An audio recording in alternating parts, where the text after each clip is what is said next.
the Philly alert!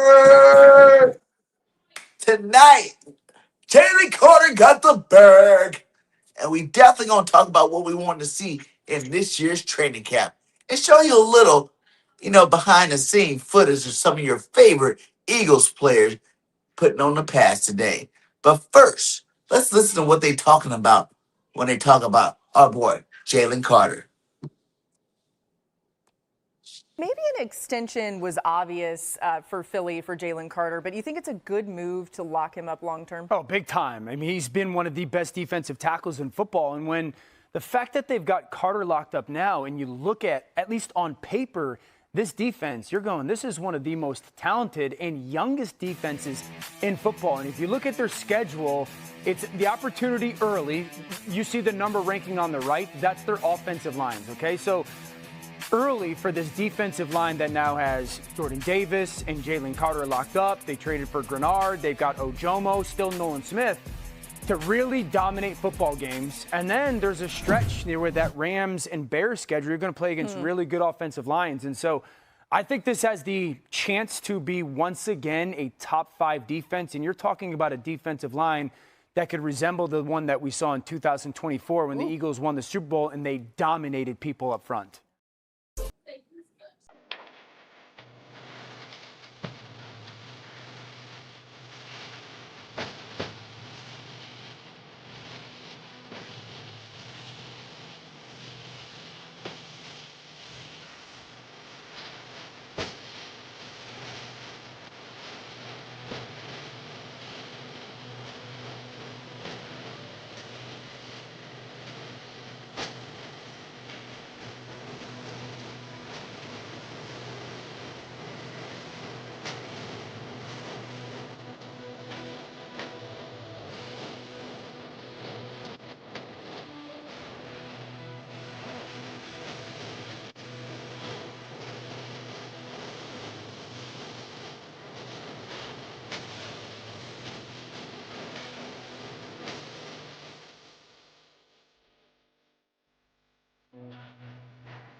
Let's go. I can see my future and it's looking bright. Not used to the light, I was born at night, but I'm used to a fight, not a new sight. Left, right, hair, body, roll the dice.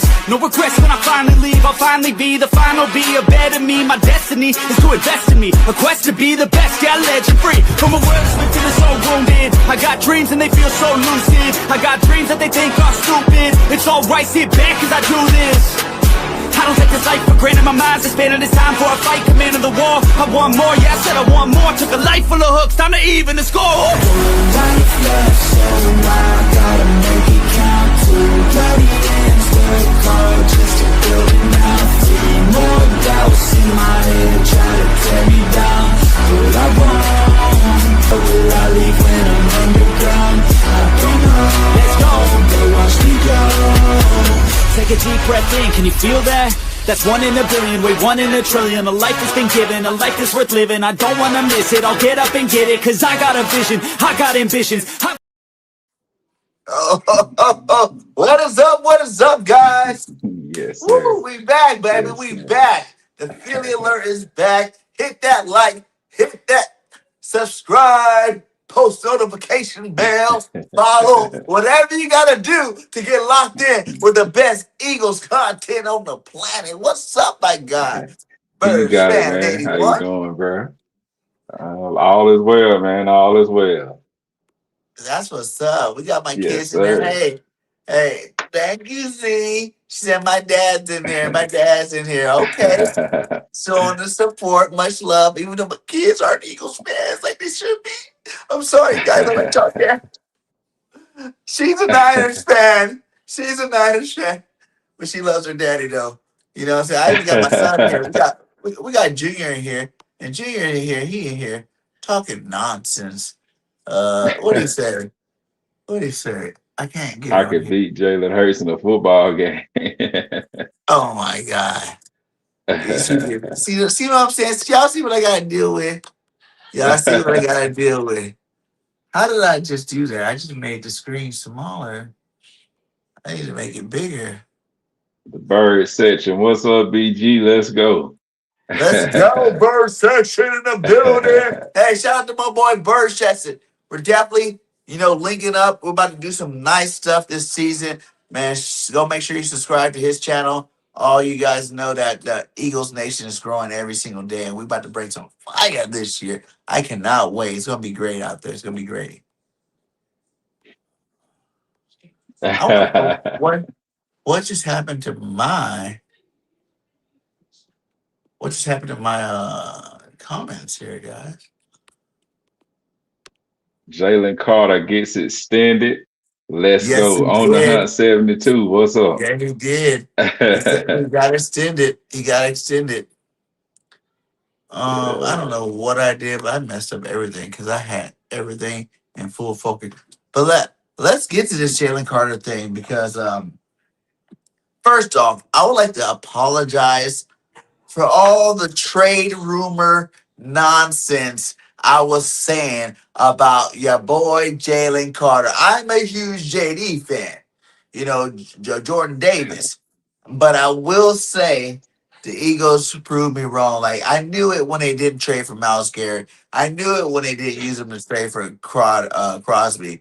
Uh, that means they wanted to wait till he got the training camp and see if he was going to be in the best shape of his life. And salute to you, Jalen Carter. You were in the best shape. I just put out a clip, That's right. guys. I was there this morning That's at the right. practice facilities this morning.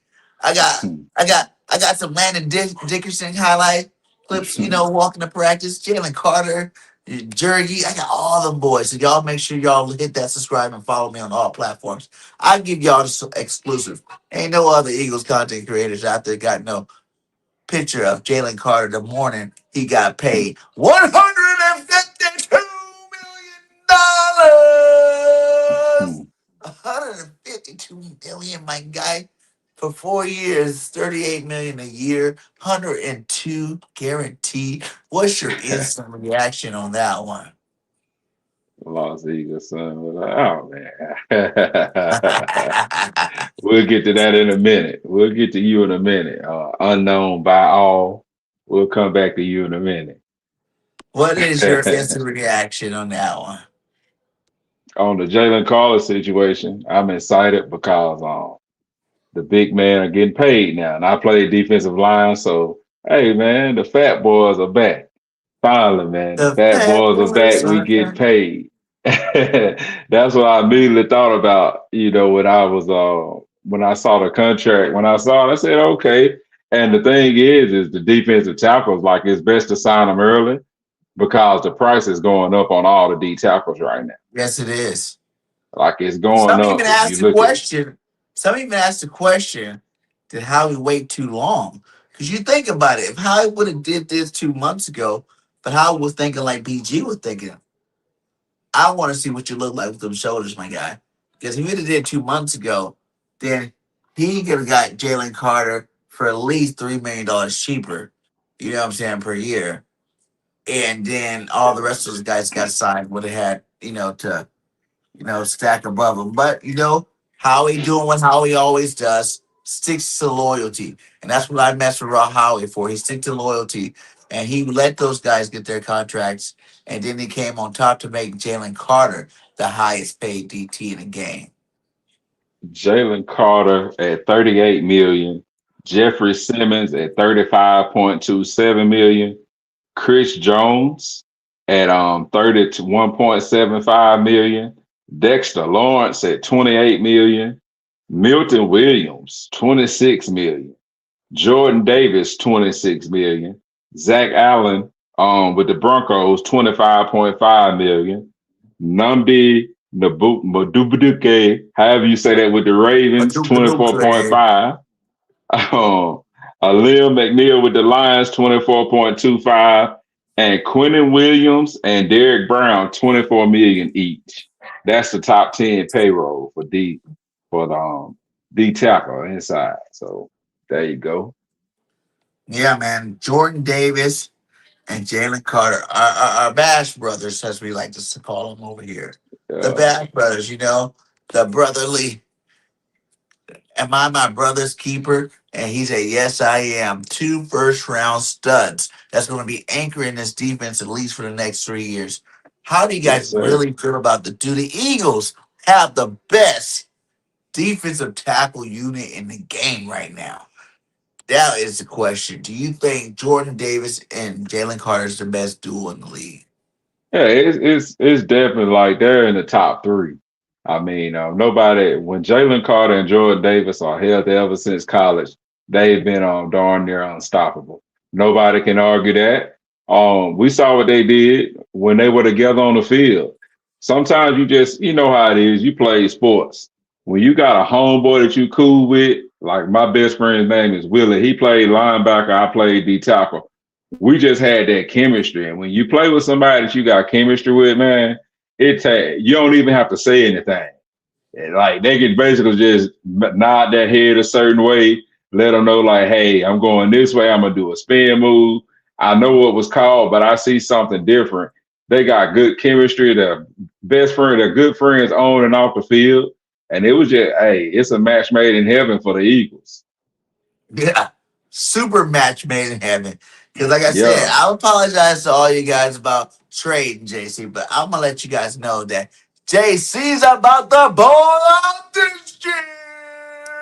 Him and Jordan Yeah. Davis cannot both be double teamed. You got Grenard on the ends, Hutt on the ends, Nolan on the ends. Man, this defensive line's about to wreck shop. I'm saying Yeah. this line's gonna be at least because you guys gotta realize one part of this that I don't think people are really quite understanding. This is the third year of the Big Fangio defense for these guys. You know, Hmm. every year in the defense it gets evolved and evolved and evolved and evolved. But this is year number 3 for these guys. So what you thought you seen last year is about to be a lot better this year. He said BG wants JC to take a discount. What are you guys talking about? JC is fine.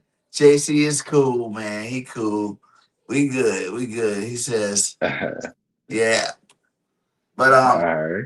I'm gonna let you guys know, like the year 3 version. You seen what happened in year 2, and I will say he did block a couple kicks last year. He did make a couple plays, even though being hurt, being completely healthy.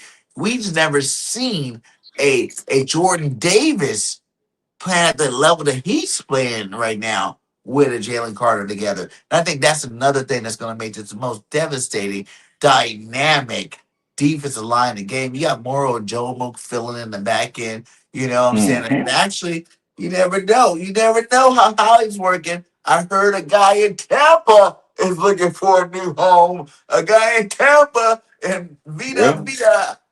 Vea is looking Yeah. for a new home, and that will be a nice little trade. I know he wants money, and I don't know how much money he wants. He's kind of older player, but if he don't want that much, and how he can pull them strings, could you imagine Vea with Jordan Davis on a run play, on a Oh fourth and yeah, I one can see play? it. Davis and I can Vea in see the it. front. Man, I that's can a definitely wrap. see it. That's a wrap. Wrap City. Um, Real quick, man. I was looking at something after I saw this go through, and we sometimes we fail to give Howard the respect that he deserves. I know he's been getting it the last few years, but 2010, Brandon Graham, Fletcher Cox, 2012, pick 12. He got Brandon Graham at 13, Jordan Davis at 13 in 2022, Jalen Carter, 2023, pick 9, Nolan Smith, pick 30, 2023, Vinny Curry, 2012, second round, Derek Barnett, 2017, pick 14, Milton Williams, 2021, third round. We just saw Milton Williams as a top 10 defensive tackle and when it comes to pay. Josh Sweat, 2018, fourth round. Moro Jomo, 2023, seventh round. Seventh round. Now, his first round misses that we have forgot about Danny Watkins, 2011, pick 23. Marcus Watts. Doggone Smith, 2014, pick 26. How you feel about that? Like, think about how good Howie is and drafting these defensive linemen, man. Like that's unheard of. Man, I can think of a lot more good ones too, man. How he just got some linemen. Hey, shout out to the dollar super chat. I mean, super sticker over there from Unknown B, all Unknown Bob. Shout out to you for the dollar super chat. Much love to you. The nation appreciates that. But to your question, you got to go back even farther. Corey Simon, Broderick Bunkley. You know what I'm saying? Yeah, Like we've had some Darren Walker. Um, we've had a lot of good DTs come through Reggie this. White. Reggie You can White, keep going. Br- Like, Brown, Trent yeah, Cole, Von Hurst, Javon Hurst. yeah. I already said Trent Cole. Um, who else did we play? Connor Barwin. Um, I was just, focusing on Howard's success. you know what I'm Those were saying? Howard's picks. Like, Yeah, those were strictly Howard's picks, man. And he only Marcus Smith and Danny Watkins were like really the only two true misses. So, hey, Rager. when I saw Rager that, was he a knows miss what for he's sure. doing. Rager was definitely a miss though. And Rager missed on that Well, one. that's receiver, man. Hey, I mean, we'll talk about the misses on receiver. We talking about defenses. Now, Rager was a Yeah. miss, but he rarely miss on them defensive linemen and offensive linemen. He It's kind rarely of does hard, miss. If you're a stud offensive lineman, in high school, you're a stud in college. 9 times out of 10, you're a stud in the pros. Like defensive lineman, in terms of having the size, athleticism mixed together, to create a total like dominating force. There's not very many of them out there. You know what I'm saying? That's why Jalen Carter just became the number one in the history of NFL for defensive tackles, and he came off of a down year. So that shows you that the margin of talent at the defensive tackle is pretty spread out Yeah, there. it is. You know what I'm saying? Like, because there's like three of them that's getting that quarterback money. At 38 million a year, man, defense tackles used to never get that. They were the last to get paid back in the day. You know what I'm Yeah. saying? Like they weren't getting 38 million a year. So salute to breaking the market, changing the market, and letting the development of defensive tackles, and hopefully we get some more good ones out of it because he's the highest paid today. But we know with the market flex, eventually, a month, 2 months, the next player's gonna get paid, the next player's gonna get paid. And it's gonna be, Oh, he's gonna be like yes. I think by the end of the year, probably be like the fifth highest paid defensive tackle out there. Let's see here. We got Hit that like, quarterback guys. Hit right that now. subscribe, guys. Share this content out. We definitely gonna have a lot of good stuff coming this year. So make sure you guys follow us on all social media platforms as well. Um, but They are getting paid more than a lot of these quarterbacks. Sam Donald is making 34 million ooh, average per year. You got Daniel Jesus Christ. Baker Mayfield at 33, Malik Willis 23, Aaron Rodgers 23, Fernando Mendoza 14. So they're making more, like you just said, than most of the majority of the NFL quarterbacks right now, average per year. yeah.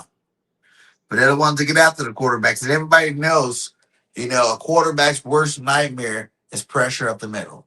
That's the worst fear. Yeah. When you got a dominating pressure. Why do you think Aaron Donald became so great?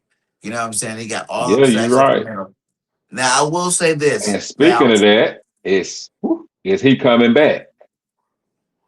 Aaron, I think Aaron's gonna really feel it. You know what I'm saying? He retired and he's been down for a while. He's been working out. I think if he feels like he can be the greatest football player again for his season, he would come back for a season. But I don't think he's one of those guys that, okay, I might be all right. I won't be a liability type guy to come out of retirement and go out there and do it. So I think if he comes back, he's gonna be coming back because he knows he's gonna go out there and dominate, and that's be a world to deal with, if you're not the Philadelphia Eagles in our offensive line. Yeah, yeah, it will. But Because with him and Miles Garrett and everything else that they already have in place, that could be, that could be a problem. And he'll probably play for the vet minimal. Like, and they said they already got on plans that if he wants to come back, they already said like, hey, we got something in place for him. So, And he working because out. we I talking know about that. D Seen that tackle, out there. huh? But, let's talk about just the dominance of the defense. Let's stay on the defense side for a little bit. Um, our secondary, man, our secondary is looking amazing. Our defensive line is looking amazing. I think we got some footage of Woolen at his first practice with the Eagles here. Let's see if I got it on here. Who's this one? Woolen.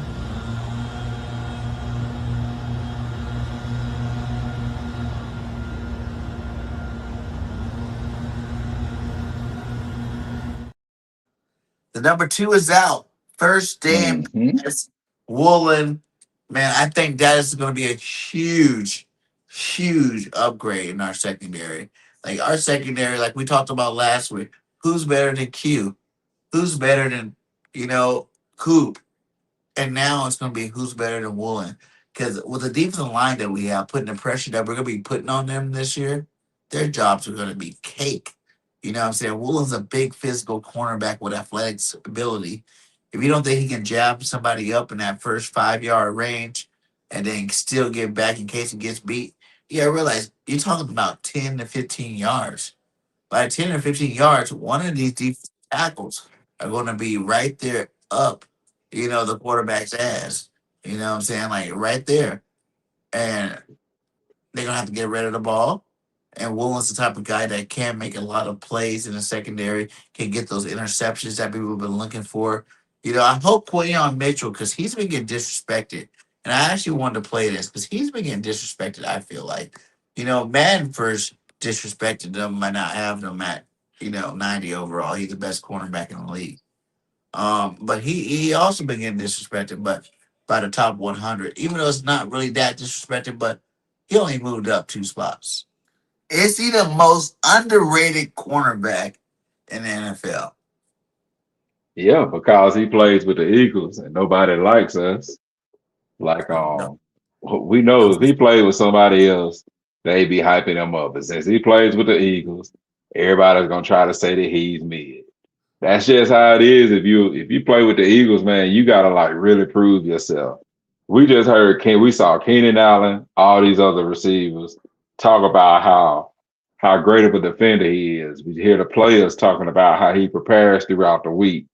I saw one interview where he was talking about how he prepares like as if he's a quarterback, and he like can predict these routes. He does his research. And many times we take that for granted when it's a corner doing that. But corner Facts. is the hardest position on the football field to play. I don't care what nobody says. You don't know what that other person on the other side of the ball is doing. It is hard to play corner in the NFL. Anybody want to argue with me? They can, but man, it is hard to be a shutdown corner in the NFL. That's why we don't talk about that, man. Yeah, I remember Revis Island. He didn't get that many picks. Yeah, A lot of times because people just want to throw the ball his way. Like people don't realize that if you're a shutdown corner, quarterback ain't trying to go your way. Now no, not at all. he could put more fear in everybody's heart if he started making those interceptions in the regular season. You know what I'm saying? That would definitely give a lot more fear in people's hearts and quarterbacks' hearts. But Quayon Mitchell is the best cornerback in football. I repeat, the best cornerback in football. Like Patrick P was the man for a couple of Yeah. years, but how you get drafted, right, and just not ever give up nothing. Like you're not giving up nothing. Like, yeah, you can gripe all you want about the interceptions. You can gripe to the cows come home. But at the end of the day, like this dude's locking down the best receivers in football consistently. There's a whole bay Yeah. called Guantanamo Bay. All the top receivers go to Guantanamo Bay because this guy Yeah. is locking them down. Guys that average 100 yards a game is that getting like 40 yards, 30 yards. You know what I'm saying? Like this guy's Hmm. been doing it since his rookie year. And I interviewed him at the Senior Bowl, and I wasn't even sure he was gonna be this good. To be honest, I wasn't like that hyped about him. Like, why y'all want him first round? Like we can go get somebody else first round. Maybe he'd be there in a second. But dude, he's been living up to that first round pick since the day he got on the football field. Hey. Quinton Mitchell is really the truth, dude. And the Eagles, like, what I'm saying, like they gonna have something to think about. With him and Coop doing what they've been doing the last couple of years on the secondary. Both of them. Coop was even a first round All Pro. You know what I'm saying? Mm-hmm. First team All Pro. It's like, Yeah. what? You got two first team All Pros? We might have three this year with Woolen.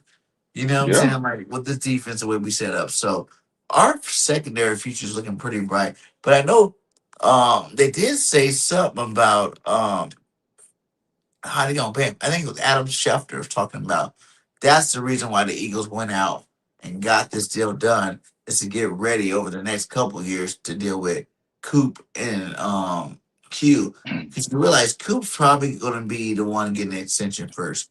There is no, fifth year option with him. So you gotta lock him down first. And then after that, it's gonna be like kind of like the Jordan Davis, Jalen Carter thing where one's gonna get paid fat then the next one's gonna come around then the following year and get paid fast. So it's gonna be nice. But this was what Adam had to say about it. Defensive backs, and at some point you wonder if you can keep all these players, but clearly they have a plan which they're enacting, which is why they went early with Jordan Davis and Jalen Carter to try to get out ahead of it as much as it costs right now before they can go on to the two defensive backs that they want to. That they want to get to. So this is all Howie's strategy. We got 25 comments in there. What do people say in there? I can't get the comments. What they say. Hold on 1 second. And salute to all you guys in here. Hit that like, hit that subscribe. You know what I'm saying? We'll be dropping content all year long. The Philly Alert is about to be a household brand, guys. We got Lust, the performer that brought you winning. Go Birds, Fly Eagles Fly, some of the best Eagles songs of all time. King Yeah. DB Sports. DB, where you at, man? I sent you the link. Go check out your ex. Go check out your ex. You can come up in here. I got you.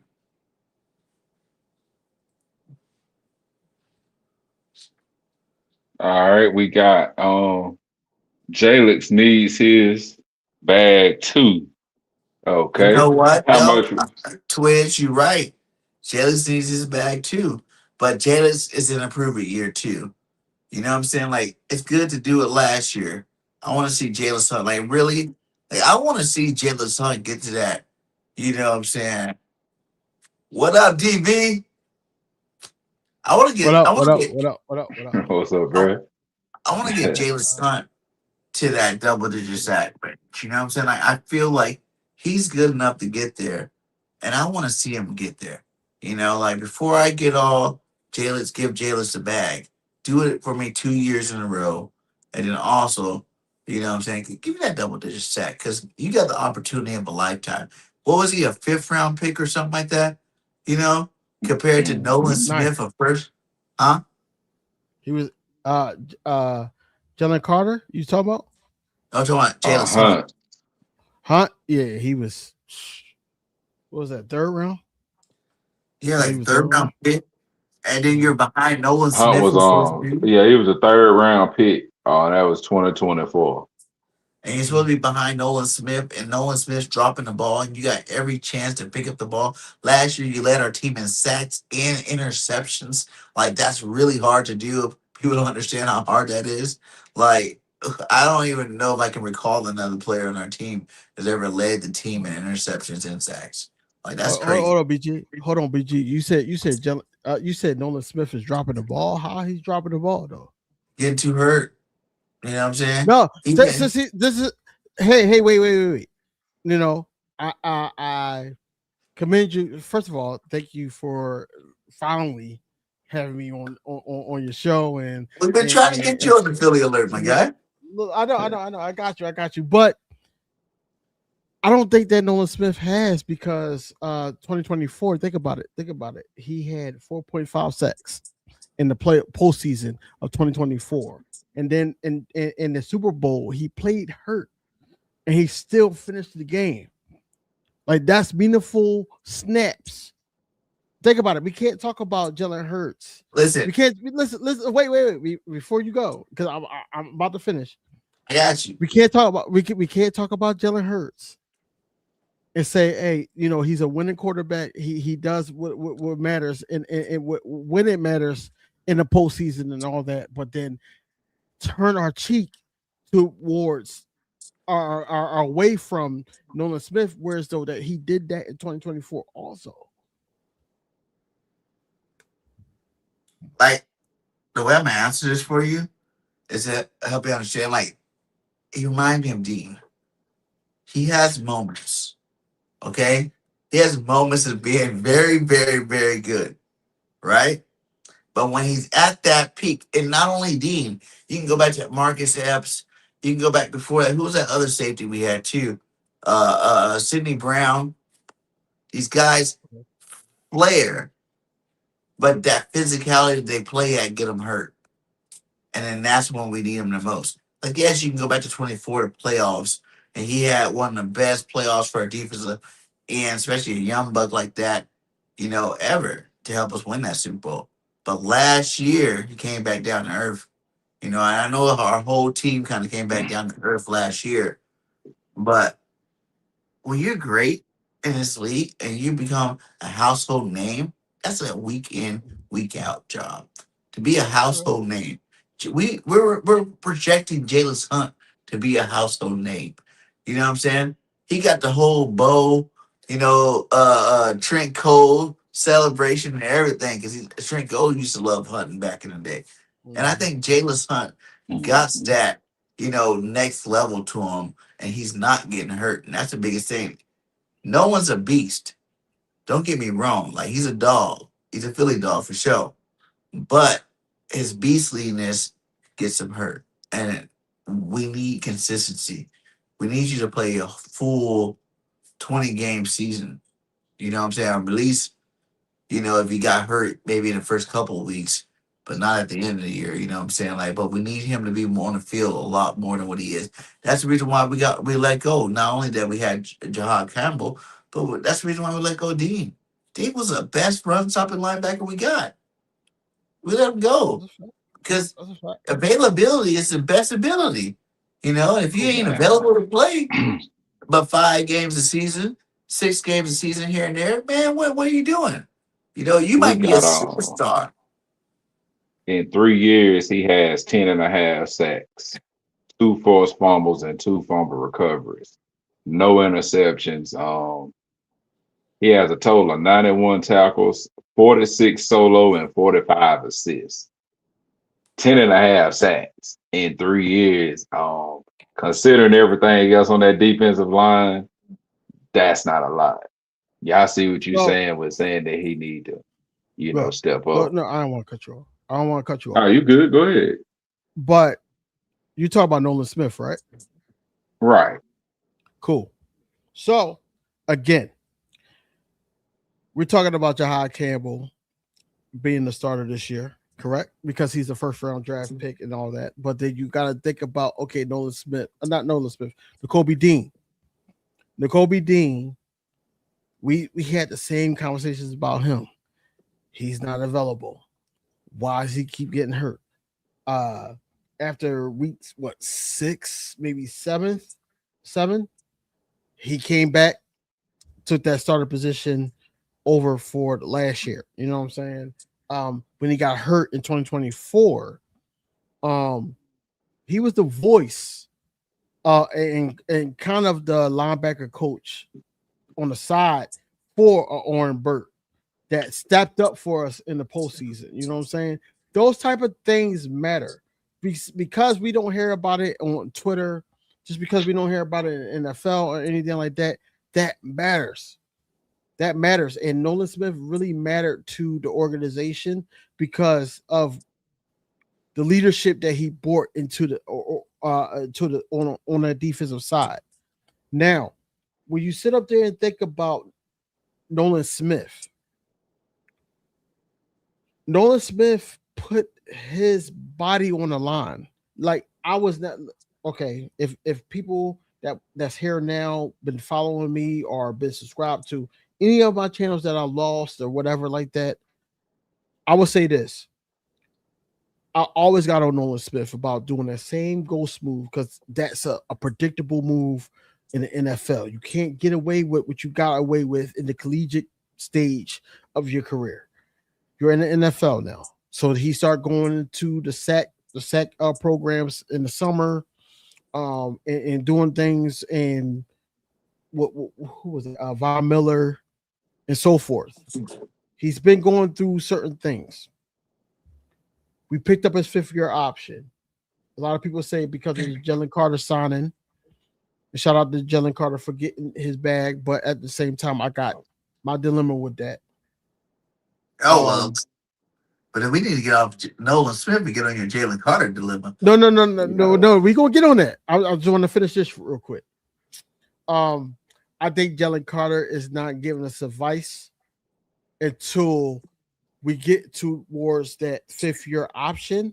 And if he's not producing this year, then we can have that discussion. I feel like that because he got injured, we're taking it away from him like he's injured, he's damaged goods. Whereas though that when he showed that when he was healthy and when BG went down in 2024, he did step up and got the 4.5 sacks. And then throughout the Super Bowl, he did play with that injured pectoral injury. Remember, TV, he got hurt twice that year. So now you're looking at 3 years, and he hasn't had a full year. For 10.5 sacks. Yeah, and only 10.5 sacks. But Jalen Carter, his impact in the run game is a lot more valuable. Yeah, but Jalen Carter just got paid. And he's the highest paid defensive tackle with 13 sacks in 3 years. That's D tackle though. How many sacks you want your D tackle to get? A lot if he's supposed to be the next Aaron Donald. And that's what we're gonna get on here because I hate doing this because you be getting me started with the Jalen Carter thing. Listen, salute to Jalen Carter, like we said. Yeah. DV, is it worth it? Did the Eagles make the right decision? I think they made it too soon.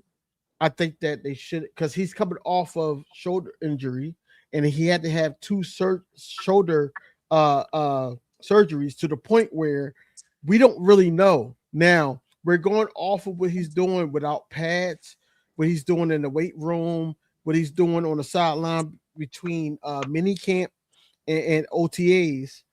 We don't know what he's capable of doing. You know what I'm saying? Yes. We got Aaron Donald's approval saying that he's the next him. We got all those things. I get it. But at the same time, I feel like that he needed to earn something. We could have waited until like at least mid-season to be like, I said week 6. I want to give him cash to week 6. That's what I'm saying. We got to pay him because now I'm thinking about the future. I'm thinking about Coop.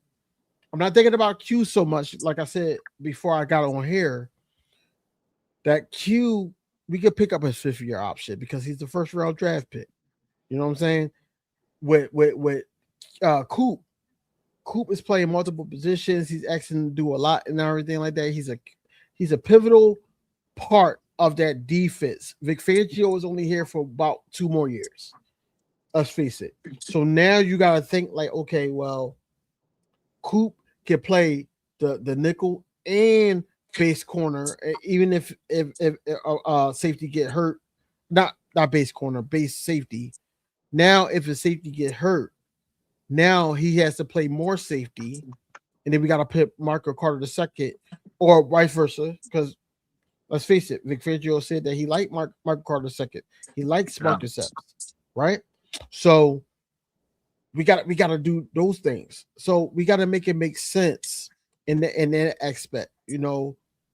Giving him that money, of course, is an extension beyond the 5th-year option. So I think Howie Roseman could get it done. I'm not taking that away from him. But I need Jalen Carter to earn what we just gave him.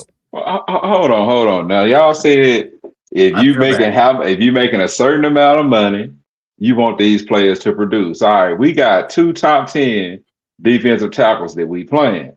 So it's the standard that y'all want double-digit sacks from Jordan Davis as well. We're not talking about so from my standpoint, I can't speak for BG, but from my standpoint, I can't sit up there and say that I want double sacks from him. Only because he draws a lot of double teams. He has somebody on that side, and then Jonathan Grenard. Like I'm not like weak in the doing of how football is played. I'm not saying about sacks. I just need him not to put the organization, the team in jeopardy. You know, you had Spitgate, you had him coming into training camp not in shape at all. It was a game in 2025 that he didn't play the whole first half or the first quarter, I should say.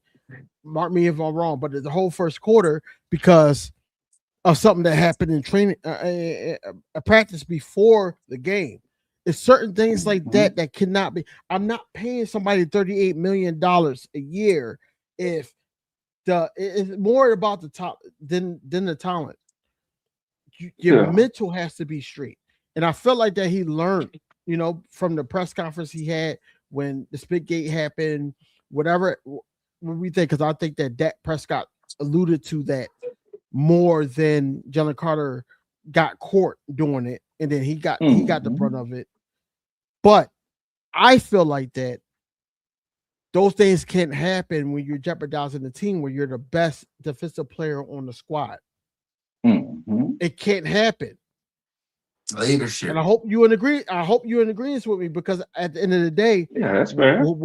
What happens? Like I said, I played all his highlights on my channel before I got on here. I think that he could be promising to the point where he's a generational talent. First round, ninth pick, you know, BG. What I'm saying on that is like wait. BG thought that we was going to get Bijan Robinson that year. We should have. Bijan Robinson should have been a pick, but we went with. Imagine if we did though. You know, like Bijan's like the best back in the league besides Saquon. No, I don't think he's top 3. I don't think so. It's easy to put up those I think Saquon, Bijan, and Gibbs. Those are your top 3 running backs. All right, here we go. I think so. We got a few comments we need to touch on right quick. Go. Get caught up. Yeah, salute to all you guys. Sorry we've been leaving y'all out because I seen it got up to like 27 comments. Do we want a disgruntled player? All the noise with him getting traded. We showed we believed in Carter. So do you want a disgruntled player? And he followed that with, I think mid-season would maybe be a distraction for the team. So, you know, Philly 5, shout out to you. Mid-season, you know, you contract issues, there can be a counselor in the locker room. I think he would have known that like he had to earn it. Because like I told you guys, generational talent is not something to be flirting with. You know what I'm saying? Like you can't be like, oh, this guy's generational talent and dude be mid. You know what I'm saying? Like Jalen Carter has shined in seasons. You know, to be honest with you, shine. You know, made dynamic plays. Super Bowl year, the Max Stafford sack was the biggest sack of the freaking season. You know what I'm saying? Like he's made plays, but he has not produced nothing more than 6 sacks in the season. I think one time, and he's been in the league for 3 years. Like if you're gonna be generational, Aaron Donald did that shit every single season. You know what I'm saying? Double digit, boom, boom, boom, boom, boom, boom. That's generational. That's something we never seen before by a defensive tackle. Now, if you're gonna say that he's gonna be that guy, I want to at least see one double-digit sack here, or at least give me 9. Give me 8. I can play advocate because I look at everything. I look at everything like you know how you just said. I agree with, but you got to think about it. These are young kids that's coming out of college, and all when he's going through the draft situation, all he's hearing about is what happened off the field and all that. And then offensive linemen, his first, second, maybe third year too, he's hearing these things like, yo, I'm going to put you where your friend is, or anything that it is, right? Yeah. They know how to tap into that. And I'm pretty sure that Prescott did that same thing, to the point where it pushed some of his buttons. So now he has to be at a point, especially because the organization didn't show not once but twice they believed in this kid, in Jalen Carter, because they drafted him ninth overall, and then they just paid him to be right now the top defensive tackle that's been And he paid had character in NFL issues history. coming out of college too. Yeah. That we hadn't even Right. brought up. But they believed in him still because of his talent. Mm-hmm. So now, all I'm saying is, right now, I can't change all that. None of us can change all of it. All we can see is, okay, $38 million. We already know we got him for 2 more years because of this year, and then the 5th year option we picked up, and then whatever happened, the extension happens after the 5th year. We need to see him pick that shit up, because if not, then he might be trade bait. And that's True. another thing the Eagles do. They give you a fat new contract and put you in that proven mode. If you don't prove it, they definitely ship your ass out. You know what I'm saying? Mhm. Like, and that's what I think, and that's why that's all I wanted this year. Like, I wasn't even never hating on Jalen Carter. I was just saying, like, you gotta realize there's a lot of good DTs in the league, right? And there was a lot of good DTs when Aaron Donald played. But Aaron Donald was like a whole nother level compared to the rest of these cats, to the point where, like, you couldn't really compare none of them to him. Now you're going out there comparing this guy to Aaron Donald. That's all I'm saying. It's like, I'm not saying he sucks. I'm not saying he's not a beast. I'm just saying, show me Aaron Donald stats if you're gonna get Aaron Donald money.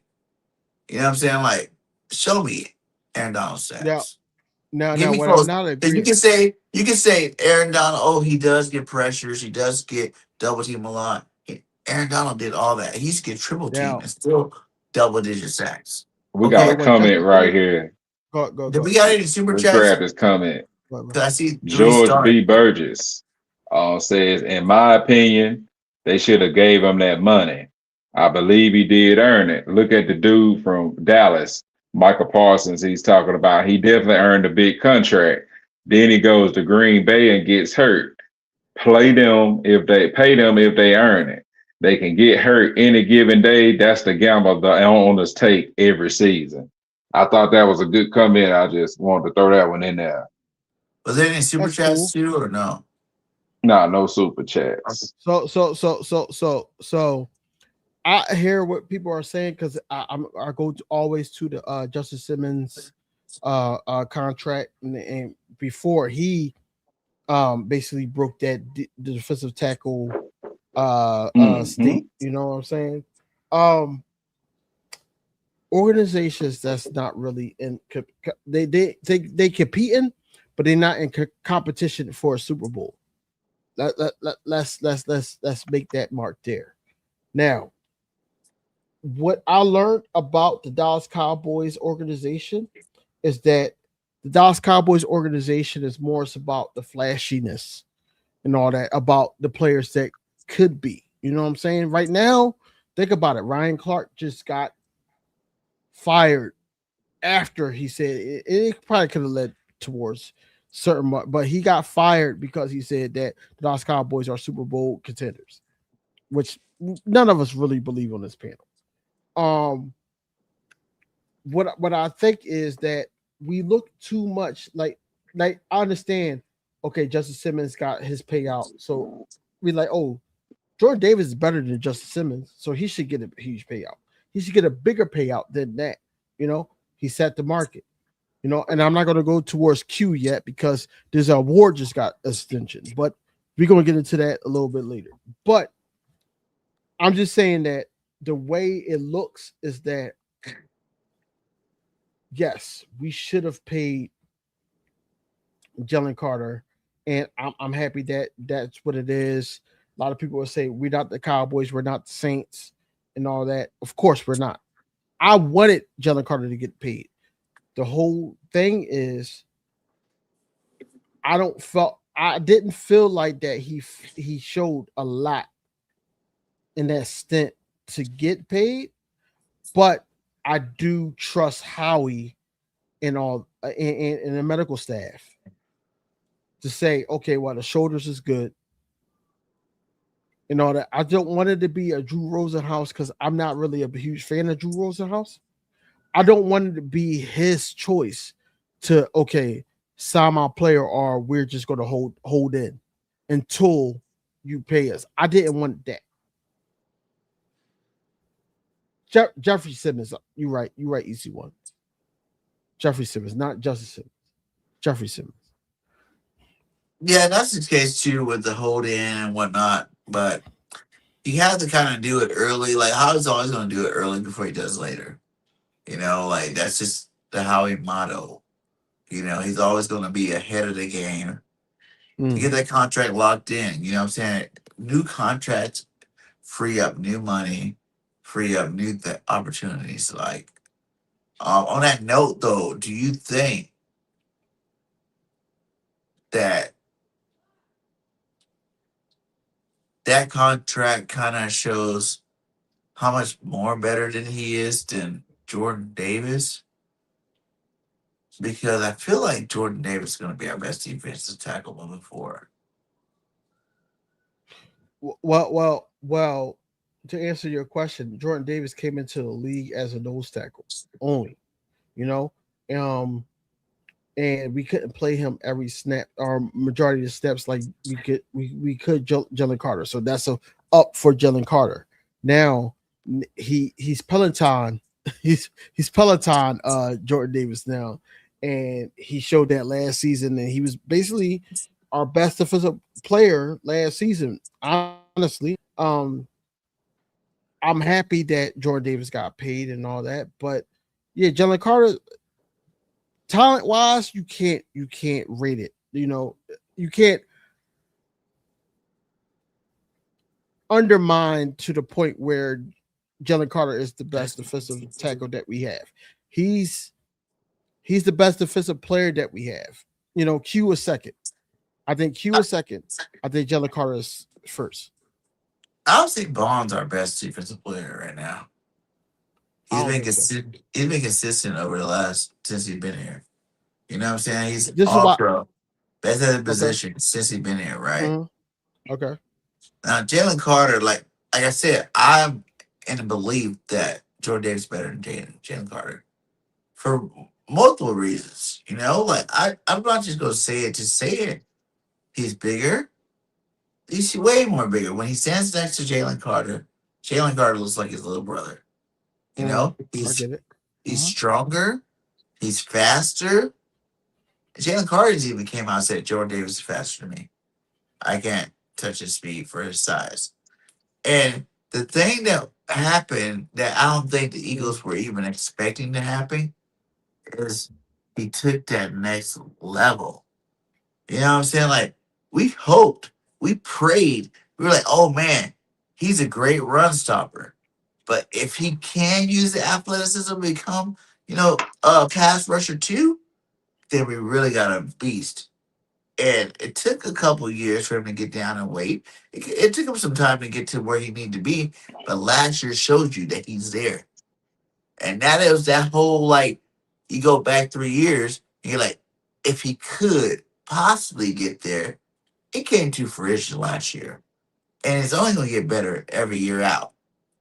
Now that little dream, that little thought that we had about Jordan Davis at that moment, the Eagles drafted Carter because we weren't sure about that dream. You know what I'm saying? Like, we weren't sure if he was going to get to this level. So that's why we go ahead and go get another beast. Boom, we get another boy. Go get his own boy from Georgia. Bring him in here. But now that we got both of them, he's the one that's elevated every single year. Got smaller, more athletic, better stats. You know, every single playing more. Last year he played like 50% of snaps. Like he's up there. And for a guy that size,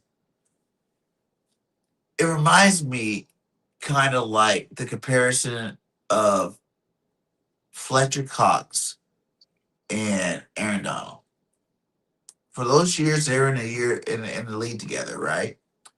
Mm-hmm. Aaron Donald was the number one sack getting defensive tackle. Fletcher Cox was the number one run stopping defensive tackle. Until Fletcher's last couple of years, where he actually got sacks. Two, that actually catapulted him to being, you know, the number one DT, especially when Aaron left. It's the same thing that's going on with Jordan Davis and Jalen Carter.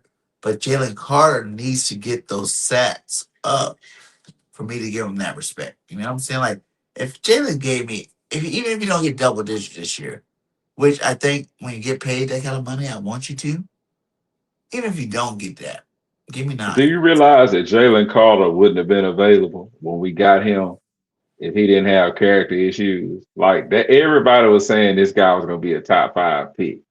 So that's why you have to go ahead and pay him, because the talent is there, the potential is there. You know, we can just keep him out of trouble and keep his head right, man. We But got the a thing gem. is, how long do you wait on potential? I mean, he's already produced. I think he want this man to come out here and walk on water like Jesus. You talk about Jordan Davis, man. Wait, wait, Like, wait, wait, wait, man, wait, wait, Jordan wait, wait, wait, Davis. wait, wait, wait, No, no, wait, you wait, wait, wait, talk. wait. Hold on, no, I'm bro. not You the go one that no. said Don't start the this. man You is just the like them next Aaron Donald. brunch You when never it come heard to that come Jordan out of Davis, my No, no, man. no, mouth. no, no, no, Nah, no.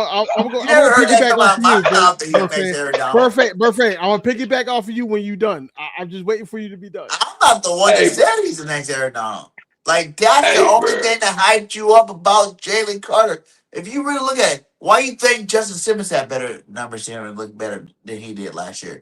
The year before, you get another DT that looked better and had better numbers than Jalen Carter. He's good, Hey, bro, you take but Jalen he's Carter off not. of that He's defense, we don't win the not Super Bowl. everybody wants him to be. And all I'm saying is this year I want to see it. Hey, but you what? Okay, Jordan Davis would not be what he is without Jalen Carter. Why wouldn't he? Why wouldn't he? Come on, bro. Come on, bro. You talking crazy tonight, man. Let me put my hat on, man. Yeah. Why Hey, go wouldn't he ahead, be? bro. Why wouldn't he be? Let's talk about it. Nah, bro. Hold on. Hey, Oh, You man. cannot wait. teach. Listen, you cannot Birthday. teach 6'6", 340, 50, 60 pounds. You can't teach that. So no matter what, he was always going to be that. Bro, when The Jalen rookie Carter year, was at Listen. let's go back. Listen, No, hold on for one let's second. go Let me back to ask his you this rookie year. question. We Let's go talking back to about his a rookie dude year. No. that, You said this. that when Without the Jalen ball is Carter, it wouldn't hyped, be this good. Let me tell you something. What we expect from Jordan Davis is to stop that run. From his rookie year, the first 5 games of the season, the Eagles are top 3 run stopping defense because of Jordan Davis. After that, he gets hurt, right? What happens to our defensive line? We had a Dominican Sue, Linval Joseph. We were picking people off the bench to try to fulfill the run stopping need that we needed in that situation. So Jordan Davis from day one has done what we expected him to do. Like everything that we're getting from Jordan Davis from last year on is definitely cherry icing on the cake. It was something that most people didn't even expect or even acknowledge that he can even get to that level. It just very few was like, damn, with a guy that size and that speed, if he can start getting some sacks too, woo! You talking about the best DT in football type stats. you And take Jalen Carter, Jordan out of Davis, his life, bro, and he'll still be good, man. But you're not giving Jalen Carter his props. I'm Jalen giving Carter him is props. so athletic. When this Listen. man, they said that this man hikes when the ball is hiked, he can nearly he reaching out to get it. This how fast this man. Do you realize how fast that is, bro? And you talking about athleticism with Jordan That's Davis, effort. and we talking about a Hey, man if he that would can have actually got get the a snap. interception, then maybe I give him some more props. You don't get no, shoulda, woulda, coulda with Oh, him. come on, bro. All Okay, right, you hold shoulda, on. woulda, coulda with him. Okay, They I'm not said a you big. moving the goalposts. Can I ask you? Can I ask you a question, BJ? Do you Yeah, think? Listen, do you think that Jordan Davis would have got paid if Jalen Carter wasn't on this team? Yes or no? yeah, yeah, No, no, yeah. no, You no, have. I just proved to you that he would have. We no. You would. needed him No, you when Jalen didn't. Carter was on the team. No, He you was still the didn't. best defensive tackle on our football team. Okay. So let me ask you a question. And how we trust, correct? Yeah, Right. So why did Howie sit up there the next year or so draft Jalen Carter, knowing that we already have Jordan Davis? I just told you. He weighed 360 pounds. That was an if. That's why I'm saying, like, Eagles fans got to realize that was an if. If Jordan Davis loses the weight, if Jordan Davis can get after the quarterback, if Hey, Jordan Davis can be disciplined, who knows how many fat boys you done seen came through the league that So everybody's why like, why do you oh, wait, think? let me finish. How many fat boys you Go seen ahead. come to the league that if they were to lost that weight, they could actually be good, that actually don't lose the weight and aren't good? A lot. Albert A Hainsworth lot is of one them. of A lot them. of them. You know Hey, what I'm we got saying? some good comments coming in, The man. fact that Let's he touch these did do it, comments. the fact that Go he go go. did do it, that was the cherry on top that no one ever seen. Like, it was like, if you were to go back to the draft and say, with Jordan Davis, when we drafted him at that spot, when we drafted him, what are the likelihood of him being the best DT on our football team after 4 years overall DT? A lot of people would probably, I'm saying like 10%, 5%. You know what I'm saying? That would have been like, damn, he's going to actually do it because he's fat as fuck right now. He's 360 pounds. We're just hoping that we can get him on the field. After that first year when he was, 25% of the snaps, we're just hoping that he had some discipline in his life. You know what I'm saying? Like, please, get discipline. Stop eating so much. You know what I'm saying? Get smaller. Produce more. Be on the football field more than 25% of the snaps. And then he did every year after that. He did. And last year he was a star. Like, he got snubbed from the Pro Bowl last year. He was one of the best DTs in the game last year. Like, people are Mhm. tripping. Like, you're I tripping if you agree don't with you think on that. he should have went to the No, Pro he Bowl is. last year. No, he should have. He should have. That's a fact. But what I'm saying is that him playing next to his brother, that's the Jalen Carter, Breadman, the real Breadman now, since he's the highest paid defensive tackle. It plays a major part. On top of that, he knew that about Let his Art in. contract. Like, hey, he got to lose weight. Think about it. We had him for a couple years before he started to lose the weight, and he worked at Peloton, right? And he basically put it into a situation where as though that he needed to step up and play for that. Last year got him the bag. Let's not make that known, like unknown. It got him the bag. That got him the bag because last year he played lights out. He was one of the sparks that was in that 2025 season. You know what I'm saying? That's a fact. Jalen, You can I'm even go sorry. back to that Josh Allen the year before. Even though he was out and he was done for that year, the effort that he put in there, you just knew that, okay, he That's showed he effort, put. bro. But That's that's all you effort. saying. But that's all you're really saying with Jalen Carter's effort. No, it's hope. It's hope that he lives up to that potential. That's why I said yes. They seen his surgeries for the double shoulders and all that, and it was more so like, okay, we gonna pay you this money because they did think about it. Okay, and I hate to bring him up, but AJ Brown, we paid him and all that. Devontae Smith got an extension. AJ Brown was like, okay, well, maybe I'm not going to be back. Maybe this is it for me. And then we extended him, and he got into that office and was like, okay, I'm going to retire Eagle. This is home and all that. All that changed when we won. All that changed when situation happened. All that changed when Saquon Barkley got into the building and Saquon Barkley became the focus because the offense wasn't moving the way it needed to be moved when Kellen Moore was here in the beginning. And then now he's sitting up there saying, well, they weren't throwing the ball and all that. Fast forward, you see what's going on with the Patriots. I don't want to talk about that here. But with Jalen Carter, I think that Jalen Carter deserves the bag, yes. But do I think that he's worth the top dollar? I didn't think that he was worth the top dollar, but I understood from that standpoint on the reason why, because he draws double teams. He sit up there and think about it. In 2024 against the Rams, we don't go past the Rams without him. I put like it wasn't Jordan Davis. It wasn't Jordan Davis. It was Jalen Carter. Mm-hmm. You're going back 2 years now. It was. But even for people that like that play, I'm like, well, like, it wasn't like he dominated the whole game, though. Like, you think about it. We seen Fletch dominate whole games. From start to finish, domination. We've seen Corey Simon dominate whole games from beginning to end. We have yet to see a Jalen Carter game where he's dominated from the beginning to the end of being man, he has dominated. I did. I think I just don't understand why you don't like this man.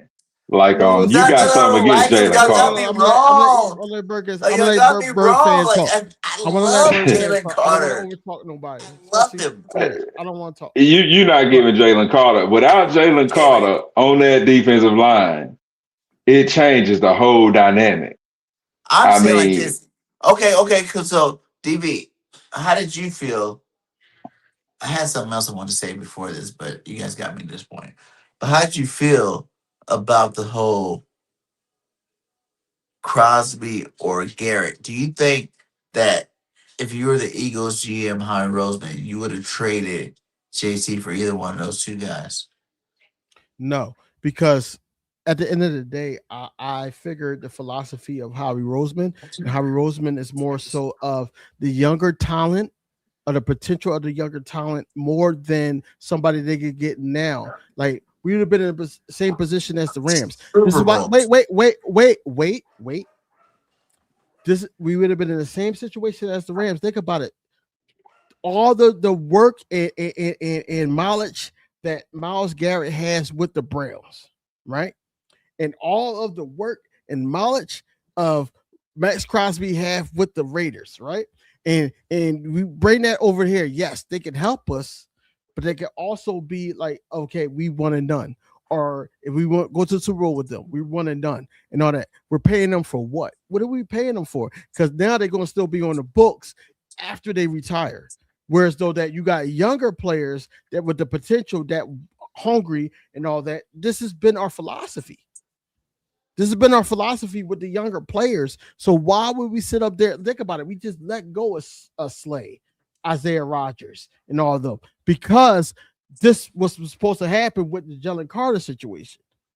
So why would we sit up there and pay or trade away a potential guy that could basically be the front runner of our defense of the organization? Why would we trade him away for Myles Garrett because of the name? No, I understand. What? Myles Garrett's the best defensive player in football. Now, yeah, I understand. He had 20 sacks. Okay, 20. 1 year. In 1 year, he got more sacks than Jalen Carter's whole career. Career. Cool. Well, he got more than Jordan Davis too. So throw that in there. Jalen Carter together. Yeah. Okay, there you go. If you were to make that move, you wouldn't have been going older at the DT spot. I'm about to rebuttal. You still had Jordan Davis, bro. You still had Moro Jomo. You still had the White Rhino or Vanilla Gorilla. You still had Brian Young.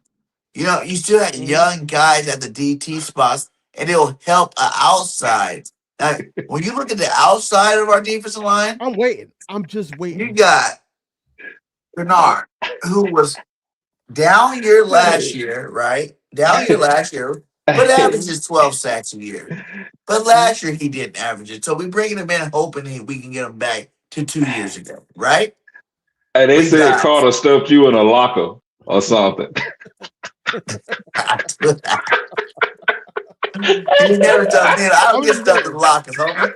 Um, and then you got Jalen Hunt that we're looking at the promise of Jalen Hunt, hoping that he can mhm, get to that at least 8-9 range, right? And then you're looking at mhm. Nolan Smith. You hope they can stay healthy and can do something. So if you look at the weakness on that line, it's more outside than inside.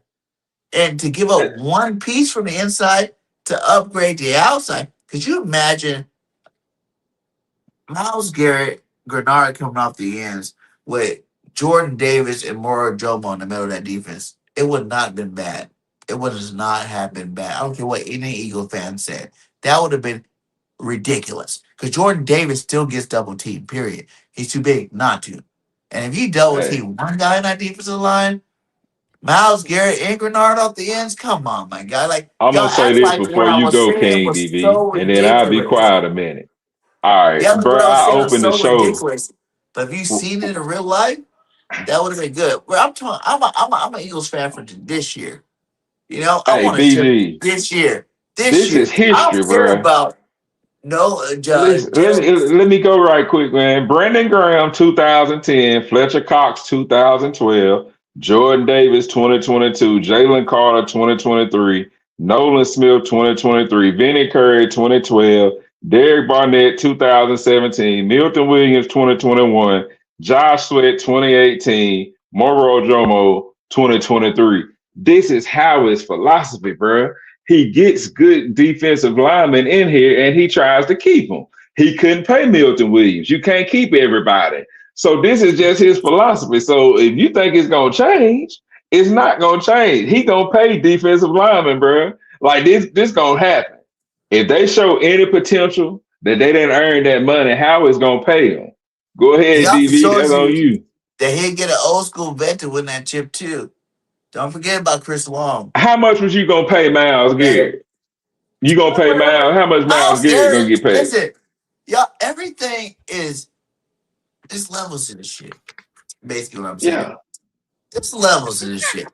Different players for different levels. You know what I'm saying? This guy's the best. Jalen Carter's not the best defensive player in football. Miles Garrett is the best, hands down, not even thinking about it. You know what I'm saying? Like, if you say who's the best DPT, 9 times out of 10, the first thing come out your mouth will say Miles Garrett. Like, that dude's that good. Like, it's not that I'm discrediting JC by saying that if they wanted JC in a trade, I would have made that trade for Super Bowl this year. Cause I'm about this year. I want chips after chips after chips. And like you even made my point more valid by letting me know that Howie, even if we were to get rid of JC, would have gotten another defensive tackle. Because I already seen this new defensive tackle they're talking about the Eagles supposed to be linked to the draft next year. I think Florida State or whatnot. This dude's a big beast too. Like they gonna keep coming. But Miles Garrett's a generational talent. So instead of getting a generational talent, you assume and hold off for a guy that everybody called generational talent has not been generational talent yet. There go. That's Garrett right there. That's Miles Garrett's numbers right there. Mhm. 37, 35.7, we're paying 38. So we'd have got him for cheap. Save some money. But you forget what you giving up. So you giving up all of that real estate, all your equity. You selling you going all in on this guy, and I you would have. basically saying Like like, obviously we hey, can't do this trade no more because all it's over, and I hate to be talking about dead things, but in reality, I would have, man. I would have did that shit. If I was Howie, y'all wouldn't see Jalen Carter on this roster right now. You know, just because there is that question mark. DV talked about it earlier. His attitude, his maturity level. You know what I'm saying? You got kicked out of the first game of the season last year for spitting on a player, regardless of what he said to you. This is NFL. You grown as hell. Okay, words, sticks and stones may break my bones, but words should never hurt your ass. You know what I'm saying? You didn't need to do that spitting thing. You know, the aggravation, the shoulders, the two shoulder things really irritate me. You know, I hope and pray that they are 100% healed because that's a huge thing to be a DT and have two bad shoulders. Period. Like, it's the little things about him that leaves you like curious about him. But is he actually going to get there? And I want him to get there. Hey, we signed him. I hope he gets there this year. We can't trade for Garrett no more, so that whole thing's out. I'm just saying, if I was in a Howie situation, I would have said, bunk it. And I would have traded his ass. You know what I'm saying? Cool, Like, cool, for cool two story, years bro. of dominating. I love that. We never even had a 20 sack guy on our defensive line before. Can you imagine getting him with the rest of these guys with the secondary we got? Miles Garrett with the secondary? He played on a bum team with 20 sacks. Could you imagine Jordan Davis, Ajomo, Hunt, Nolan, Q, Coop, Woolen? You know what I'm saying? All these cats playing with you, my guy. Oh Lord, he would have had like Just waiting for my turn, bro. 30 sacks. Just waiting. Go You ahead, done? I'm done. No, because I hear what you're saying, right? I hear everything that you're saying. I can rebuttal everything that you just said, though. Because think about it. When BG Brandon Graham was here, we wanted him gone because he wasn't producing, right? Injuries, he just wasn't producing, right? And Jesse Kelsey, same thing. They got the same type of stories, similar stories, right? You don't give up on a player just because, and I think that the Eagles only gave up on Nakobe Dean because Jahad Campbell was the first round draft pick. Now that's just it right there. And they wanted to see if Jahad Campbell could be an edge rusher or anything like that before they even went towards Jonathan Grenard. So now you're talking about JC, right? You're talking about Jalen Carter, Breadman himself. Now, like I said, I'm not on board of giving him top dollar, but I understood why we gave him top dollar. You sitting up there thinking that Jalen Carter, like, who was that? I think it was Jigga that said that. And I said this before. We would not have a Super Bowl without, we wouldn't have been in an NFC championship. We played the Rams before the Commanders in 2024. We would not have been in that NFC championship without Jalen Carter. That's a fact. That's the same That's not thing a with fact. That's not a fact. how? Because anybody could have made that play. Who? Anybody. Come on, man. Let's be real with it. So Is he the only guy that ever So- made a play that cost their team to win to go to the next play, the next round of the So let playoffs? me ask you a question. Have we never had players do that before? We've always had players do that. Let me ask you a question. There's been plenty of players to do that. Do you believe that if BG didn't get that strip sack and Derek Barnett didn't get that fumble, that we wouldn't have won that Super Bowl against Tom Brady? It's possible. It didn't have to be BG. It could have been Barnett that got the strip sack. And it could have been somebody else that picked it up. Come on, bro. Like, I'm just saying, like, you act like it couldn't have been nobody else in their position to do it if the right defensive play was called. You know what I'm saying? Those were defensive plays that were perfectly called at the right time. You know what I'm saying? That strip sack, defensive play. If we had any capable DT come around wide open to hit Tom Brady, I'm pretty positive he was going to fumble the ball regardless. If we had any DT wide open and coming straight up the middle of the field, if Jordan Davis came straight up the middle of the field unblocked, like that Rams game with Matthew Stafford, he would have made the play too. Bro, come on, man. Like, you don't think I'm good? talking about. I'm not talking about. I'm not Stop talking about the Hunters chats. And I see all those chats. I don't know what's up with Birdman. I can't get the chats, but I see it's up there high. Hopefully, Bird fan. Man, I can't get my internet hooked up. I'm still Okay, working. got I'm you, still got trying you, to get got you. things going, Cause you man. I moved, got right? Yeah, internet, yeah, yeah. I got but my computer's not doing it, and I don't know what's going on. But you. anyways, I'm just saying, I like, think what you gotta realize, you gotta take the blinders off for a second and I'm not realize taking the blinders off. anything can happen at any given time. It's You're football, looking at man. you're looking at It's you're looking at football. what ifs. You're looking at what ifs. I'm looking at the I'm not players looking that's at what in if. the You position. see, you're making me talk about what ifs. No, You listen, said listen. without that, I'm could saying it happen? I'm saying without yes, that, it could have happened. It could have it not been couldn't have Jalen Carter. because it happened with these players. It still could have happened with other It's players. all it's all about mentality, bro. We know that we played football. We played football. It's all about mentality. Think about it. Okay, let's make it more plain, right? Do you think that Saquon Barkley would have 2,000 rushing yards, plus rushing yards in 2024 if Tyler Steen was the starter? It's possible. No, no, it's not. It is. You got me No, it's another not. one. It's possible. No, it's Saquon not. was a beast that year. I'm telling you, the Right, beast. because And Makai Becton, I will say this. Becton.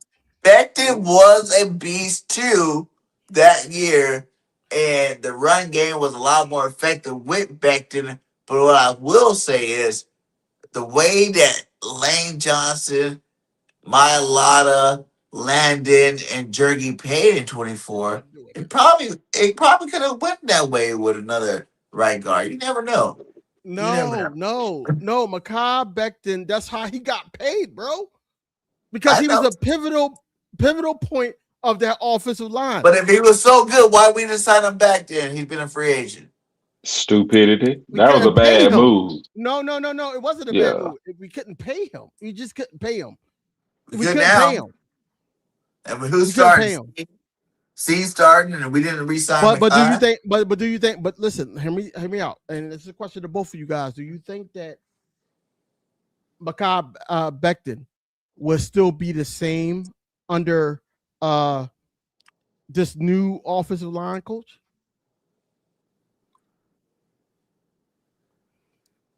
I think this new Now offensive Stoutland not here line. no more, y'all. I think he could, Okay. because I heard Lane talk about it's easier for them now. No, it's easier for him.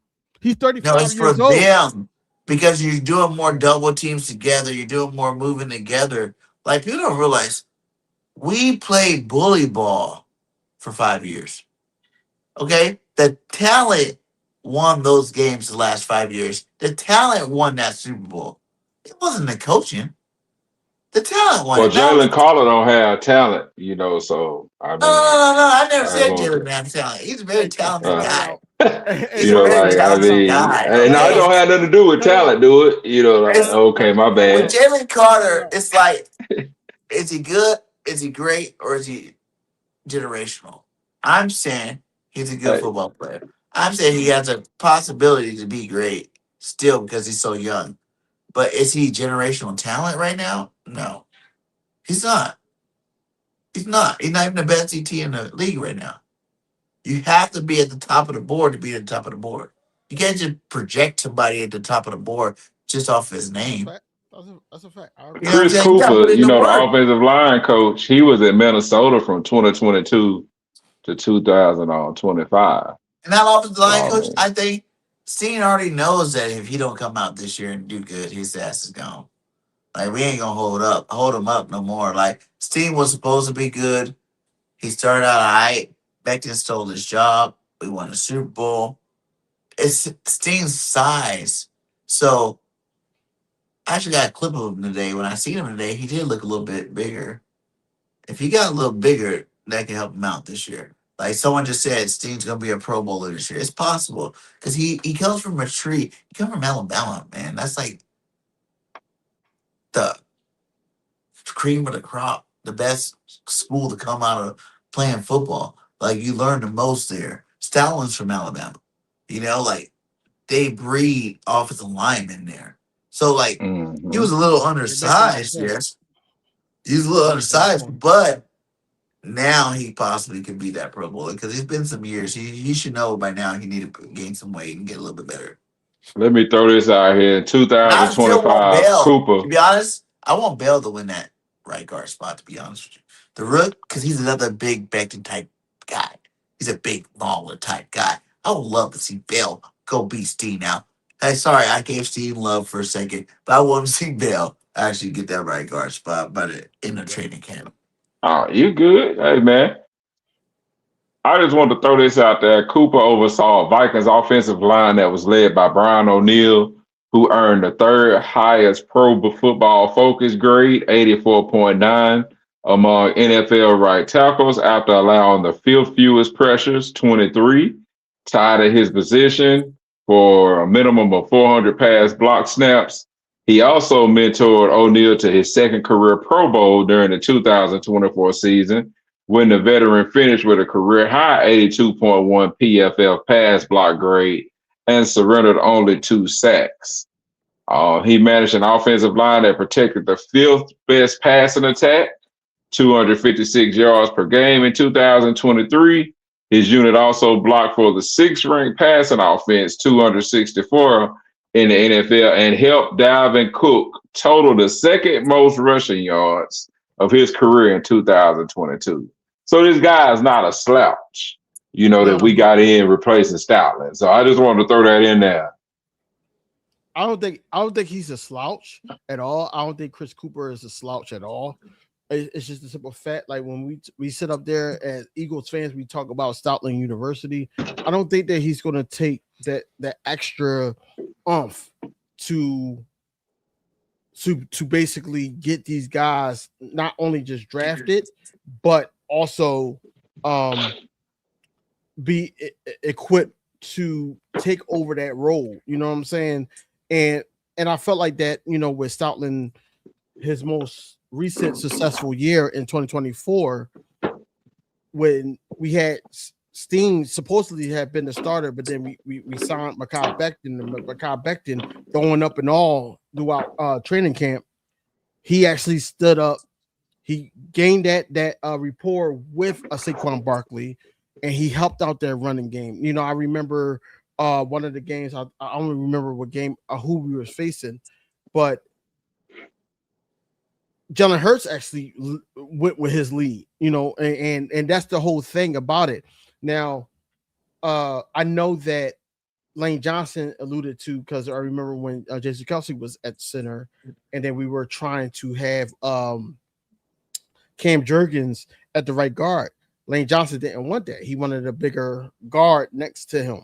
You know what I'm saying? Yeah. So now you got Tyler Steen having to learn in 2026, having to learn how to have that help pressure for Lane Johnson, so blocks could be there, on top of all the other blocks that we have on the offensive line, regardless of tight end, a wide receiver, or so forth, because I watched a lot of tape on certain things that possibly could be in Shorman's offense. But yeah, I feel like that Tyler Steen, I'm not going to say that he could be one of those guys that could be a Pro Bowler or whatever like that. What I can say is I think Tyler Steen will step up, because he's already got the spotlight on him from Howie Roseman saying his name in the press conference, Nick Sirianni saying his name in the press conference, and then it's just now he's going to be the potential starter. Yeah. So he has to really be that guy. He has to be that guy next to Lane Johnson, next to Cam Jurgens coming off an injury. He has to be, because if not, then we're looking for another right guard. One thing about Howie Roseman and Jeff Lurie, and I'm gonna leave y'all with this on this subject, that they don't play about the trenches. They don't. So no, not at all. If Tyler Steen is not it, because we put the spotlight on him and he's not it, then yeah, we gonna have to I'm gonna see Bell play. Draft a right guard. No. Bell is not ready yet. He's big. I think he's ready. All that pause. He's not ready yet, BG. He's not. Fagard is easier. Fagard is easier. They'll tell you that. He's not ready to replace Lane Johnson, no. No. Did you give up 0 sacks last year? 0 sacks. He made it to Right. the college football championship and 0 sacks. But he College. played the best of the best in college all year long. I know college is College. different from both, but most of the good pro players are young college stars from the past. So, like I said, like he might not be ready to take over Lane Johnson, the best defensive ends in the game, but if he throw his big ass in there at guard, that's a lot, right? Especially right next. Kind of the same thing we did with Jerky. Threw him right next to Jason Kelsey for a year. You learn it from your protege. Is right next to you. So things you do wrong, he can remark, and then basically you're just tag teaming with Lane Johnson. Both of you guys, Making my point. I mean, just like same thing as Becton. That's why I think he could play this year. I think if You're Bill, making my point. BG, you're making my point of that why he can play. when that happened, no, listen, when that happened, when it was Jason Kelsey and Cam Jerkins on the right guard, who was the defensive line coach? Stoutland. My point Stoutland. exactly. Now, Chris Cooper, I look, he had a lot of time in the game and all that, but he's not Jeff Stoutland to the point where those things happen. I don't know about that, dude. Good football players are good football players, especially when it comes to offensive line. If you're a good offensive lineman, you're a good offensive lineman. I had small offensive linemen that were great. I had big offensive linemen that were great. If you're just a talented player, Jason Kelsey picked, Jergy to be his replacement. He knew he was a good football player at the end of the day. He knew that he was going to replace him, whenever he decided to hang it up. So he didn't need a Jeff Stoutland to tell you that he's a good football player. He was always a good football player. He's been a good football player his whole life. Jerky. Okay. Nah, bro. Nah, man. Hey, bro. You tripping, man. Even Stoutland, listen. Even to put on that point, Stoutland, we still ain't had the number one offensive line. We've had it once in the last 3 years, 4 years. Number one. Yeah, I mean, of course, like the Eagles always draft good offensive linemen. And they had like number one offensive lineman once in I the mean, last when 3 Donovan years. McNabb was there, we had the big boys in the trenches. But you still not giving this man Stoutland knows what he's doing. Is big people beat up little people. Stoutland loved this big offensive lineman. Yeah, and big offensive linemen. Hey, you have the best offensive line in football. There still means there's other freaking offensive line coaches that had the best offensive line in football that it wasn't the Eagles. If you go through the last 5 years, we probably once had the best offensive line in football. Like we're always among the top 3, 4, 5 offensive lines in that's football. also because of But how that's with Stoutland being the best offensive line coach, but not having the best offensive line. Come on. What's the next topic? What's the next topic for tonight? Before I get out of here, I want to ask DV about the disrespect that Quinyon Mitchell and Cooper regime. Like, these guys are getting disrespected. Hold on, we got a comment right here. Dickerson had all them surgeries. Cam has a banged up back. Lane 54 years old. We can't run it like 2024. I agree with that totally. I agree with that totally. So it was time for a change, and I do feel like Stoutland. Hey, you got them old school coaches. It's hard for them to change because they only know one way, and they feel that their way is the best way to win. And a lot of times they don't want to change their strategies. They don't want to change their game plan. So instead of adjusting with the new offensive coordinator, with Sean Mannion, he said, hey, give me my walking papers. And it hurt, but I mean, coaches like to have power. They like to have a say-so in the offense. And, it's not going to be the Eagles offense is going to look totally different this year. The whole blocking scheme and everything. And that may have meant Stoutland was going to have to get a little bit uncomfortable and learn something new as well, or freshen up on something that he already was familiar with. Yeah, that's true. I mean, how coaches are, they stuck in their ways. It's worked for so many years. Why would they think it wouldn't work? You know what I'm saying? Mm-hmm. You see, like a lot of these, like Mike McCarthy head coaches, like they're in their ways. It takes a coach to really put his ego aside and learn from the new age, to develop into a better coach. I think that's what Vic Fangio did when he was the dominating. There's a little point in there where he wasn't so dominating, and he adjusted, and now you seen him dominate again. You know what I'm saying? Like Andy Reid, 5 straight, NFC championships, one Super Bowl, as the play caller, and realized after that, the next year we went, 4 games, he got fired, and he went to Kansas City, and he let the enemies take over play calls. You know what I'm saying? Just became a head coach. He had to learn, he had to adapt. And now I think you see him still sometimes. I think when the enemy left, he came back and called plays again and actually had a good season. Um, it's all development, man. Like coaches and players both develop at the same time. Like, there's one coach at this level, there's another coach at that level. But at the end of the day, there's 32 teams, and as long as you're in the top 10 of the 32 teams at any position, at any freaking coaching ranking, you're a baller, dude. Like you one of the best in the league. And there'll be people that are better than you, and there'll be people you be better than throughout that whole process. So I do think Stallin's the best, you know. Wish him well in his off season. Yeah, like he's an old guy. And he's been tinkering on leaving before. Like, I remember that year, I think it was the last Saban year at Alabama. He actually wanted to go back and coach with Saban over there.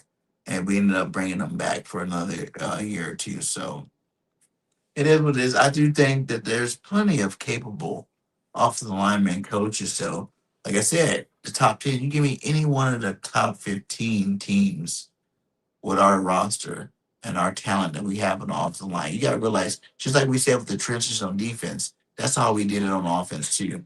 We remember how many years we were just offensive linemen, offensive linemen, offensive linemen. You know what I'm saying? First round, we wanted some skill position player, and it was offensive Chip linemen. Kelly. You're like, So what happened to the line while Chip Kelly still was go at get it? one of these fucking skill position players, and it was offensive lineman. You're like, Did all they right, have an offensive line while Chip Kelly was there? yeah, Lane Thompson. That's when he started. Okay. All right. How many games they won? Chip won 11 his first year. Okay. What about the second year? How many years did Chip? It matters.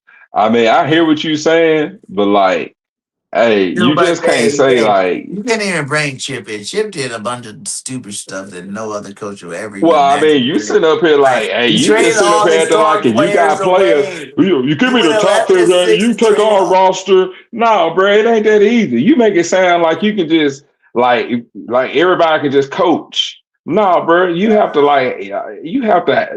all the talent in the world and you got a Listen, trash coach and you will if not Chip win, Kelly, brother. since you brought up the Chip Kelly thing, if he never traded all of our star players away, we would have still won. Wouldn't we have? That's why everybody hated him, right? Because he traded our star players away. It wasn't because of coaching. It's because when you don't have no more star players, because you trade them all away for bullshit. Ex Oregon players, has been players. That's gonna make your teams trash. That's Okay. Was Hey, we got a comment out the reason here. why the reason why the reason why My bad. we don't like Chip Kelly is because he tried to take control of everything because the Eagles gave him control. This is the reason why we got stuck with Nick Sirianni in the first place because and Doug Peterson, that situation happened the way it happened because they gave control to Chip Kelly, which means Shady's gone, D-Jack is gone, and so forth. So now we gave that situation to Chip Kelly. So now when we sit up there and say, okay, we got to sign Doug Peterson back, bet, okay, Doug Peterson want his guys here. Absolutely not. We're not doing that again. Then when you got Nick Sirianni's a yes man. Let's be honest. He's a yes man.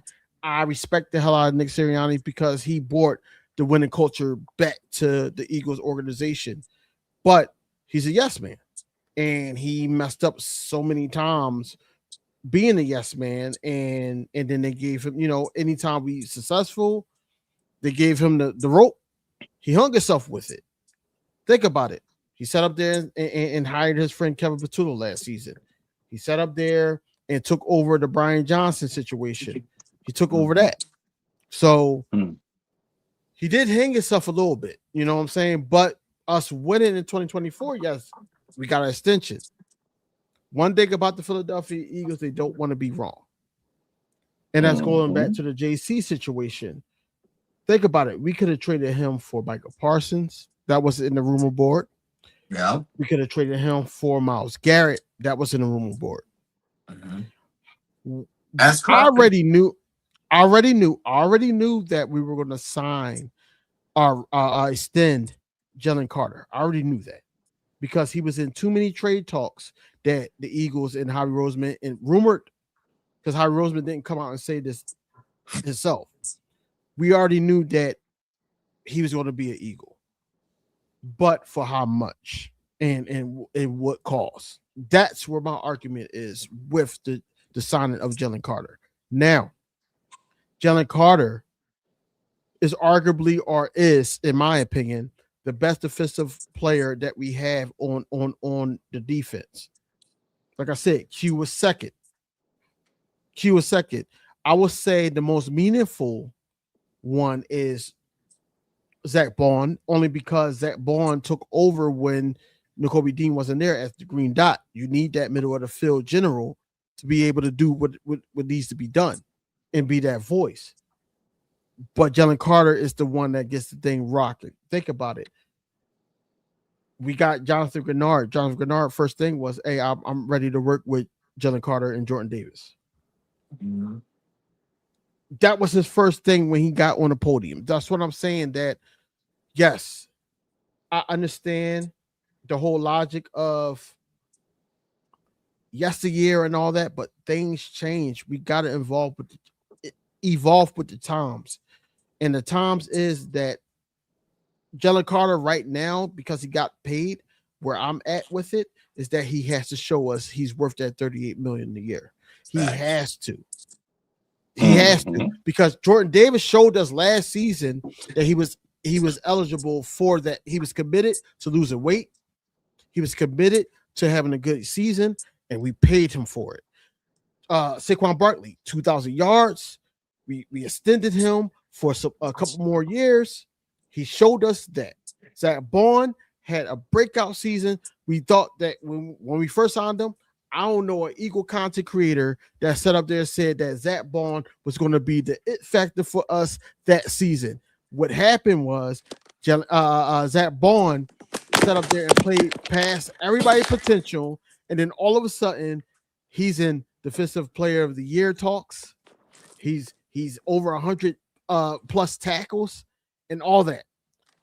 And he made an interception in the Super Bowl. He was an impactful voice in the Super Bowl.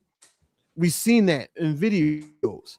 So we really don't know what we got until we know what we got. And yes, it's right for me to critique JC, but at the same time, I know how great he could be. It's a lot of bad kids out here in any major city that has potential, but they just a bad kid. But if the bad kid know that, okay, they got the support of the organization, got the support of other players, got the support of his brothers that he played with in the collegiate realm in Georgia, that dude is going to have to put on. He got the Eagles got the upper hand, whereas though that, hey, we're going to have to trade him, and if he doesn't produce, we did it before with AJ Brown. We double dipped with AJ Brown. AJ Brown sat up there and said that we didn't do we weren't playing the type of offense that he wanted to play in. Fast forward, now he's talking about the whole same situation with New England a little bit, and we didn't even get to a first meaningful snap of football yet. You know what I'm saying? So with JC, I feel like that he deserved the money only if he shows us that he deserved the money. I wanted us to pay him $38 million if he sat up there and had more than 13 sacks in the first 3 years. You know, and I know sacks is not the only stat for a defensive tackle, because defensive tackles can lead to more sacks than a little bit. He can help out a lot with Jonathan Grenard getting the double-digit sacks again in his first stint with the Eagles, first year stint. He can sit up there and help Jelix Hunt. He can sit up there and help Nolan Smith. What I'm saying is that Jalen Carter now is in improve-it mode of that contract instead of did he deserve it? Because I feel like that he didn't. I think we paid a little bit too early. I think that we could have waited until mid-season. I think that this was all Drew Rosenhaus, and I'm not a huge fan of Drew Rosenhaus, but I feel like that this was a huge Drew Rosenhaus, like, okay, pay right now. Because I want to give a shout out to James Simone on Twitter. He was the first one that actually tweeted out, like, Jalen Carter, that's the tweet, that's it. And everybody like, hey, what do you know? And then Joe Castro, shout out to him too. He said the same thing. So that's how we knew that something was going on with JC, regardless if it was extension or anything else. I want JC to be successful with the Eagles, but I want JC to earn it. Yeah. And if he don't earn it, I want Howie Roseman to be like, okay, look, we gotta, flip this to the point where we're getting picks for him, whatever. If anybody out there still got that high standard of JC to the point where he's worth a top edge rusher or in picks like he was with Dallas, because Jerry Jones wanted his ass, and just like who else? The Browns. Now, when you talk about Myles Garrett didn't have no choice but to do something with the Browns. The Browns is the Browns at the end of the day. The Browns is the Browns at the end of the day. They didn't have really anybody really to pay. The defense was the defense, but the defense couldn't win them the division, couldn't have them in winning mode or anything. They needed a quarterback. So, TV, with Myles Garrett, go ahead. Saying that, DV, what you're saying right now, you just made me think about something. The next question would be, say Jalen Carter makes it to week 8. 2 sacks. Yes, he's been broke a couple of double teams, had a couple plays. And how you say he needs to earn it, it's looking towards he's not earning it. Before the trade deadline, would you go out and get Crosby now? You already got the contract. Because those kind of trades do happen before. You see players that, if you got big name players, one needs a new contract, the contract kind of gets done first, but then they still end up getting traded. Like, do you think, like how we say we need to see him earn it? If he doesn't earn it, then Howie Roseman should go ahead and make that trade for a Crosby, because you're not getting Garrett, but you can get a Crosby still. Cool. So let me ask you a question on top of that question. Okay. I'm not going to ask you a question. I'm gonna just put it out there. You are close to the biddy or in the biddy now. You're in the city now. Would you go to an auction and get a car because it looks good, because it's been looking good for a minute, but then you already know it, the wear and tear is horrible? Would you do that? Or would you get something that is like got potential and you can actually build on it and know that what you're getting from that, he's learning from that and growing from that? Because we got to look at it. We all of us guys is probably 40 plus on this panel right now, right? Well, I'm 39, but I'm about to turn 40. But don't be telling our age like that. No, I'm not telling y'all age. I'm just saying, right? We gotta look at it from that standpoint that these young guys, mental. Think about it. They coming from smaller markets and smaller towns. because not counties up here, but towns, whereas though they didn't have this much money, exposure, things like that. Yes, they play for Georgia, but Georgia, Atlanta, the Georgia Bulldogs, honestly, in recent years, they are bigger than the Atlanta Falcons. They are, No. right? So they know, right. So what I'm saying is they're coming from these markets, whereas though down they in big markets like Jordan Davis, Jalen Carter, Nolan Smith, do I dare say Kelly Ringo, and all them. They're coming from these smaller markets, whereas though that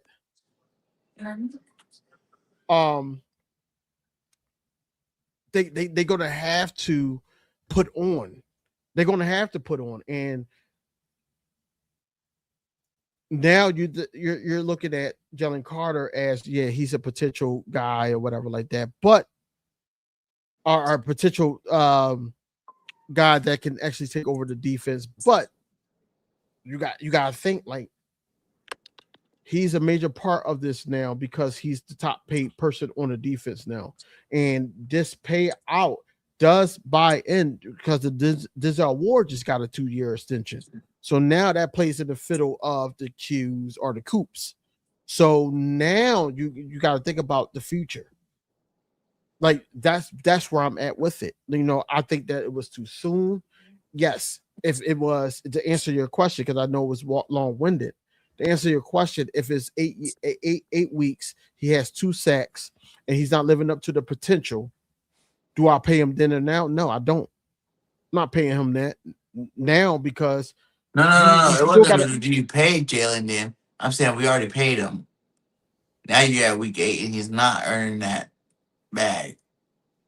Do you make the trade? So Because where I'm at with it, a lot of because knowing people, football, but I would say a lot of people give me this whole broken down Crosby thing because of the Ravens thing. But you gotta realize the Ravens thing was like what, 4 months ago? You know what I'm saying? Like it was at the beginning of the year. So obviously then he might not have been ready. I'm pretty positive coming around training camp now, he's probably ready to go again. And that's another guy that's guaranteed getting you double digit sacks, guaranteed getting you 16 sacks a game. He plays with that energy. He plays with that thunder. Everybody on the Raiders love him because of that energy that he does bring. I'm saying like week 8, JC got 2 sacks. You know what I'm saying? Some pressures, but he still looks like last year's JC. Was you made the phone calls to Oakland and made the trade to make our team better this year? no, because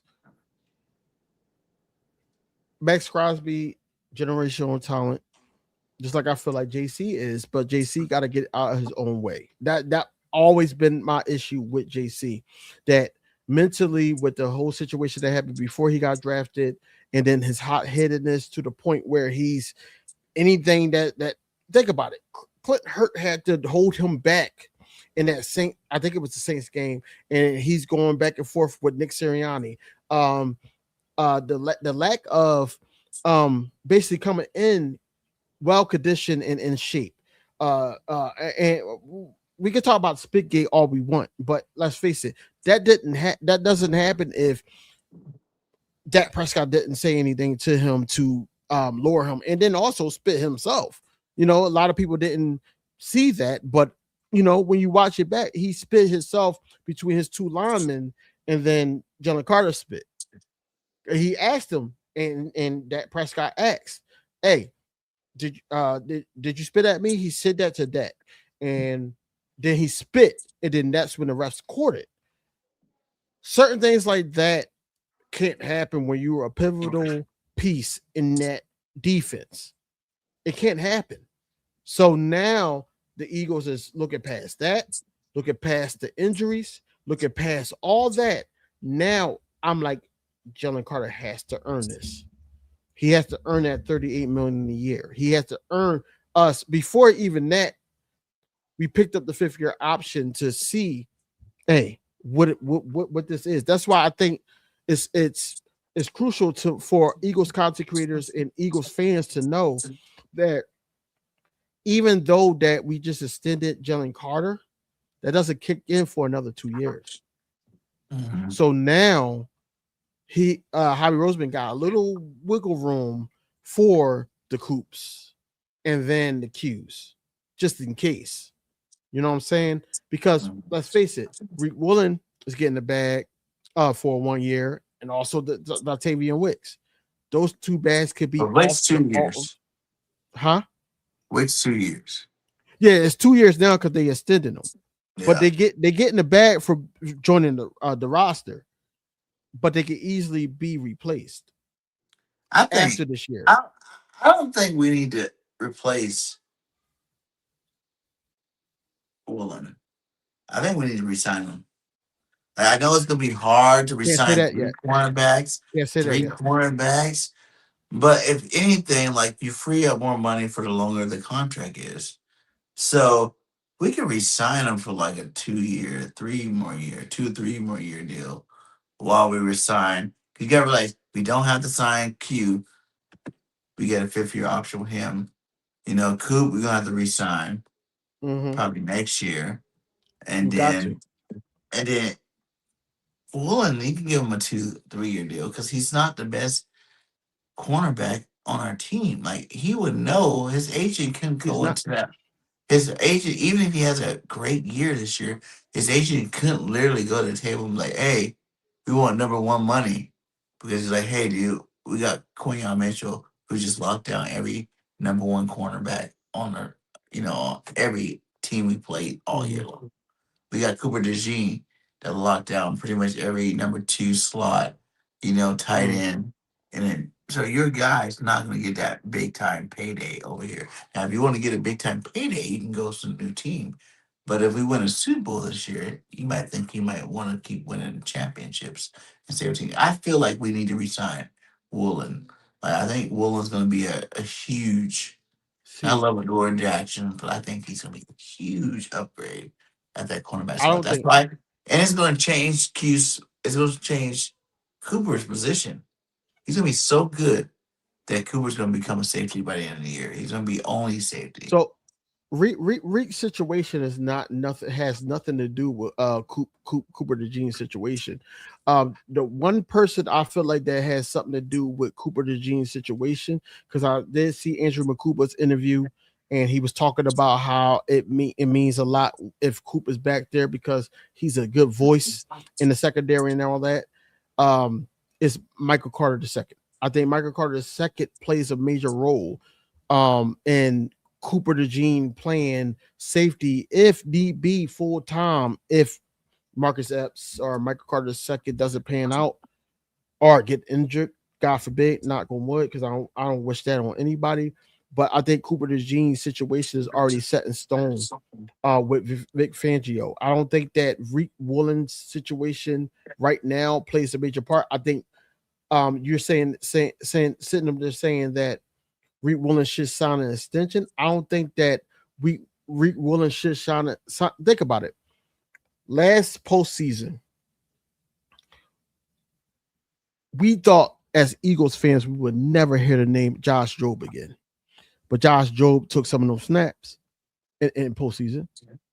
Josh Jobe was a major part of that defense in the secondary of the postseason. Reek Woolen got some of those snaps throughout the season taken from him from Josh Jobe. So we can't really talk about Reek Woolen. Like Reek Woolen is a great talent. Don't get me wrong. I'm happy that he's here and all that. But like we were just talking about JC, he's on a prove it deal, and we paid him double-digit millions to be in a part of that prove it deal, and he knows he's a part of the prove it deal. That's why I love the fact that I see the videos of him working out. I see him sitting up there saying he got something to prove and all that. I want to see it on the field, man. Talk is cheap with us right now because right now, let's face it, with the loss of AJ, with the loss of or with the rookie offensive coordinator coming in with some vets in the positional sense of the coaching staff, we got something to prove, and we got a lot of chips on our shoulder. And Reek Woolen is one of them. Tavian Wicks is another one of them. We got so much to prove, to the point where Reek Woolen has to prove that he wants to stay here. He wants to be here and be a part of that secondary. If not, then we could always draft first round again a good a cornerback. I don't know what's coming out in 2027, but we can always draft But again and get at least Fangio kind of stamped 4 this years. guy. Fangio kind of stamped him. Woolen. Yeah. You know, Right. and then Fangio stamped you kind of like, you didn't eat. You know what I'm saying? You that guy. So I don't feel like we need to really worry about Woolen. Like, I think his skill set compared to a Fangio defense fits in beautifully. You know, like, who did we hear the whole off season about? Woolen locking down Devontae. Woolen locking down Lemon. Woolen locking down whoever the hell's out there. He has to. Woolen has to, because he's going to get a lot of targets his way this year. You know, people are going to shy away from Q, but Woolen is going to get that, and he's going to show up and show out, dude. Like, the defense is too good for him not to. You know, like, in certain situations, the situation can become better than the player itself. You know, situations make players, to be honest with you. You know, you look at that Super Bowl year with Patrick Robinson, has been veteran, come to our team, balled out, because guess what? He had a bunch of talent around him. You know what I'm saying? When he didn't have to be a star cornerback, he just had to do his damn job. And that's what kind of roster we have this year. A do your damn job roster. Okay? Because you don't need to be Superman on this team. You just need to do your job. If you do your job and everybody does their job, this is an easy season for us. Like, we have more talent than the rest of the league. People don't realize that. We do. Like, we're top 10. I'm trying to think what position you can say that we're not top 10 in. We don't have a player that's top 10 in. Quarterback, Jalen Hurts, definitely number one. If you want to argue top five, to you, not to the world, dude, like, to the world, he's number one. Like, you gotta be a retard not to think that he's not the best quarterback in the league.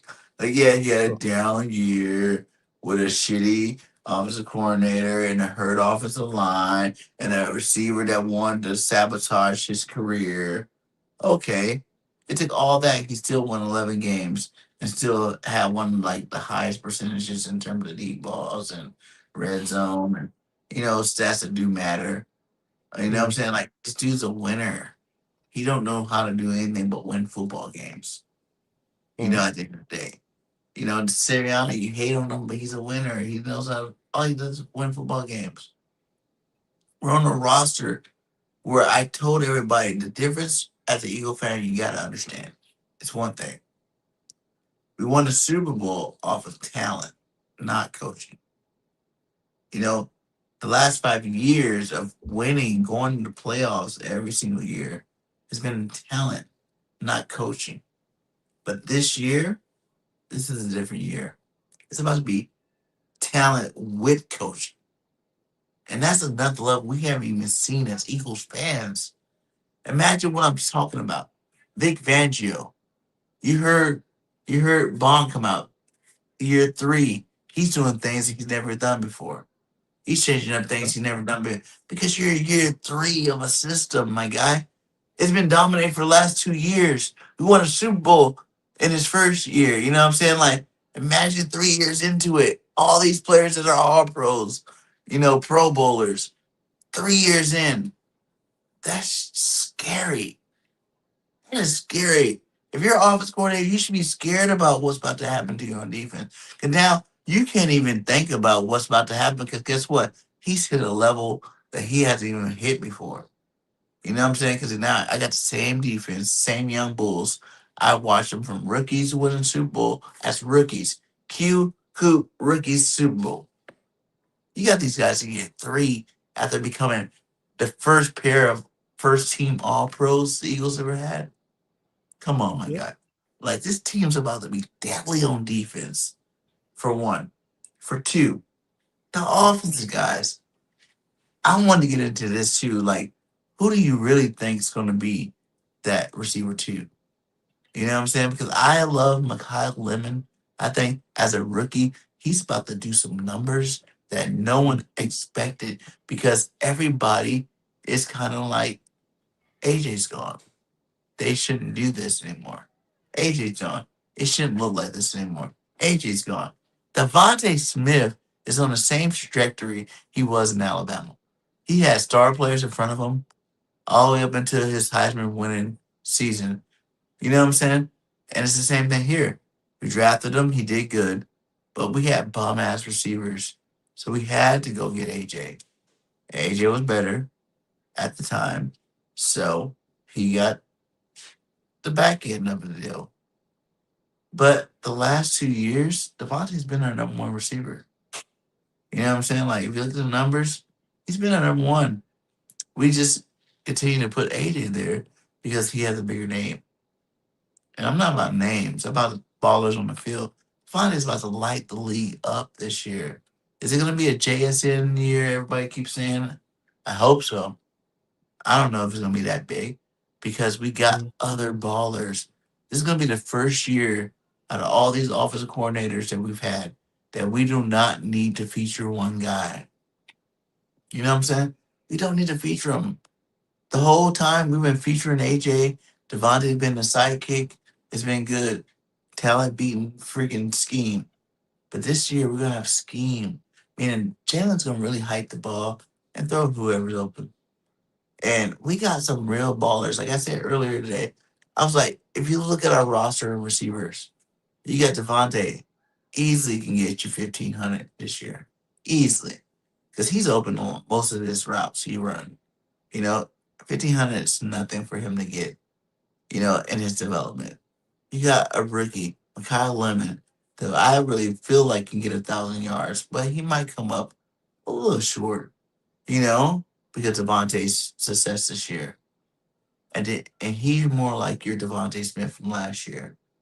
Then you got Wicks, who I think early in the season, like Mekhi's not going to probably start till week 5, 6. It's going to be Wicks and Devontae Smith because he knows the offense. You know, he knows the offense. And if you look at the Green Bay the last 4 years, there's been a year where Wicks was the leading receiver, but the way they had set it up over there, every year there was a new leading receiver. 1 year is Watkins, 1 year is Reed, 1 year is Wicks. You know what I'm saying? Like it goes back and forth with those guys. So I think Wicks is going to be out here trying to make it be known that he is a 1B. I think he got the talent to do it. I look at Hollywood Brown as being like your what year was that? 16, 14?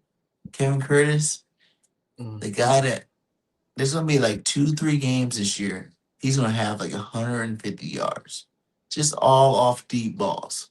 You know what I'm saying? All off deep balls. Just his bombs away. Jalen Hurts gonna have bombs away. Boom, boom. The best deep ball thrower in the NFL, Jalen Hurts, is gonna hit Hollywood Brown on a bunch of different. Man, I say like 3 games where he goes off, and it's just gonna be like bombs over Baghdad. Boom. You still got Goddard. I hope Goddard can get some more yards with those touchdowns he had from last year. I think Stowers, the rookie's going to show up. He's going to be the Goddard when Goddard was a rookie behind Ertz. You know, Ertz is still the guy. Goddard's going to make his name. That's going to be the same way with Stowers. This running back room, Saquon's not getting 2K. I promise you, Saquon's getting 15. You know what I'm saying? With a healthy offensive line, that's all. Like people don't realize that was the major part. Forget skill positions. Forget skill positions. The major part of last year's team, if you look at it as a whole, because our defense wasn't really that bad last year. It was our offensive line was depleted. You had Lane Johnson. You had Landon Dickerson. You had Cam Jurgens all hurt. 3 out of your 5. Mailata plays. I think he made the Pro Bowl or something, but he wasn't that great. last year, and Jerry made the Pro Bowl. He was definitely trash last year. You know, I don't know how those two things worked out, but it did. So you get a healthy offensive line, and that's what runs this offense. That's what Jalen Hurts couldn't run. Everyone's like, oh, well, he had a down season. He didn't run so much. He didn't run so much because Saquon was getting hit 3 yards behind the line of scrimmage. That's how bad our offensive line was. To be honest, when I watched a lot of the games last year, it reminded me of the last year he was with the Giants when he was getting hit 3 yards behind the line of scrimmage. Boom. Saquon get the ball, boom, down. Like, whoa, dude. Like, we're not the Giants offensive line. What's going on here? Those guys were hurt. That one move, because imagine we were 11-6 last year. Could you imagine if our offensive line never got hurt? Do you think the hate for KP would still be so strong? Or do you think the hate for anything that we hate from last year would be there if our offensive line was healthy? If we had all 5 of those Bulls all year long, I promise you, we went 11-6. You're talking about 14-3. You're talking about first round playoff. You know what I'm saying? You're talking about a lot of other things that we don't have offensive line. Okay, we wouldn't hate KP. I promise you that. Not only even like his play calling scheme, but I can promise you it's a lot harder when you don't have your top 3 offensive linemen playing. You know? It's a lot harder to call up plays at game in, game out when you got trash ass linemen playing. Because Toth was a shell of himself last year. Fred Johnson wasn't as good as he was 2 years ago. You know what I'm saying? Like, these guys did not play at the highest level as they did before that. You know what I'm saying? Like, we gotta be realistic Eagle fans and realize this line is what leads us the way no matter what. Jalen Hurts is number 2 behind this offensive line. And guess what? Jalen can run the ball when the offensive line is healthy. Jalen can get past the ball when the offensive line is healthy. Everybody can function at a high level if this offensive line is healthy. So the only thing we should be wishing right now is that this offensive line stay healthy. But I do like how he did in the draft last year and this year, getting some backup offensive linemen in there for sure. I never thought I would hear today, whereas though that KP would get some type of excuse of the offensive line being unhealthy. Now, look, I am all for the because being an Eagles fan for years and years and decades after decades, I was an Eagles fan when the Cowboys, and that's a stray, but the Cowboys won their last Super Bowl. I've been an Eagles fan before that, but neither here or there. As far as the offensive line goes and all that, yes, I agree with you that the offensive line needed to be healthy. That's the engine that makes this offense go, regardless if it's running or having time to pass in the pocket and everything like that. But you cannot sit up there and blame a banged up offensive line on long drawn out are developing wide receiver routes. You know what I'm saying? You can't blame it on that. You can't blame it on having your top dollar running back running north to south, whereas though that he needs to be able to do whatever it takes, because the consensus on Saquon Barkley now is that he needs a healthy offensive line to grasp that number 1 running back in the league, which I don't see that, because I watch tape, and the tape, he make people miss yards, not yards after catch, but more so that when he's above the offensive line block, he can make people miss. We've seen that. Offensive line being banged up, that's the way that the offense was ran when the offensive line was banged up, when we had the Brett Tosin and the Fred Johnsons out there and all that. You got to know in game how to adjust. Hey, that's not Lane Johnson out there. Hey, that's not this person out there. This is not Cam Jurgens out there. We need to know in game the adjustments of the offense that we want to run. That's basically where we're at with it. So, yes, it's football. Any given Sunday, people can get hurt. This is football. This is a game they play. But at the same time, we cannot sit up there and just solely blame the offensive line being the fact that we blame KP. KP drew up four verts. That was in the voice of QB1. He said that wasn't him. That was KP. In week 4, in the earlier stage of that season, we seen QB1 sit up there and yelling at KP about certain things, and then we come back automatically. I wonder why. Then you sit up there and you think, okay, with KP / Nick Sirianni calling the plays, with Nick Sirianni sitting up there saying, okay, we're gonna run three tush pushes against the Giants. I think it was the Giants that he did that. 3 tush, like those things matter when it comes to the health of the offensive line. You know what I'm saying? You don't have to just worry about in-game situations. You got to worry about the health of your players. Hey, can this player do it? Is they tough enough to do it? Are they going to still focus on the fundamentals within the third quarter of a game or something like that? That's basically where it comes down to. So yes, we had a banged up offensive line and all that. That's bound to happen if you got them doing tush pushes. You got them. No. That's not the reason why offensive line sucked. Offensive line sucked because we won the Super Bowl. That was a problem. I'm getting to that. So that's what I was getting to. I was getting to it. That's in 2024. In 2024, remember, we had a week 5 bye, right? In week 4, we were 2-2.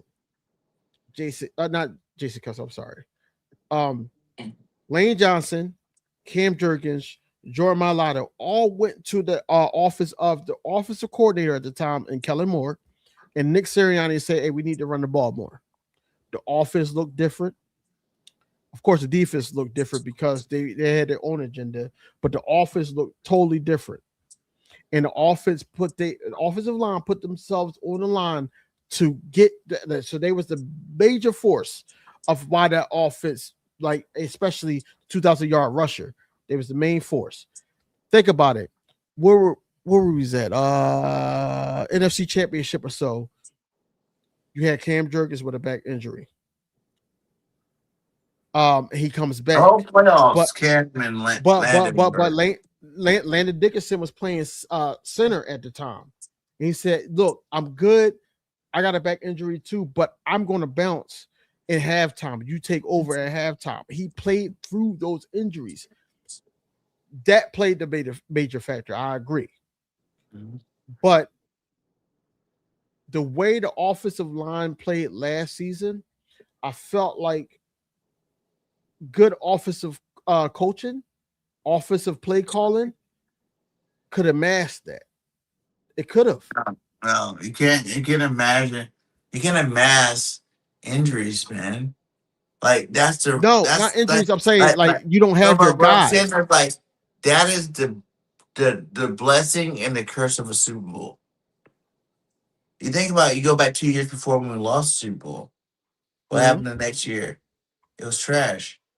It's really hard to go back to back dominating for any team ever in history. That's a fact. You know? That wasn't on offense. But the offensive line on 2023, Landon Dickerson and Jerky was hurt before the playoffs. Like they were hurt already. But like they played through it to get to the Super Bowl to the point where you seen them last year. They had to go overseas to go find some special treatment to help them get through their injuries that they still were going through last year because they never rested from the Super Bowl. When you go to the Super Bowl, you play in February. The draft is in April. You know what I'm saying? Like you got a couple months. It's different from people that have been out since December. You know, people would have been out since early January.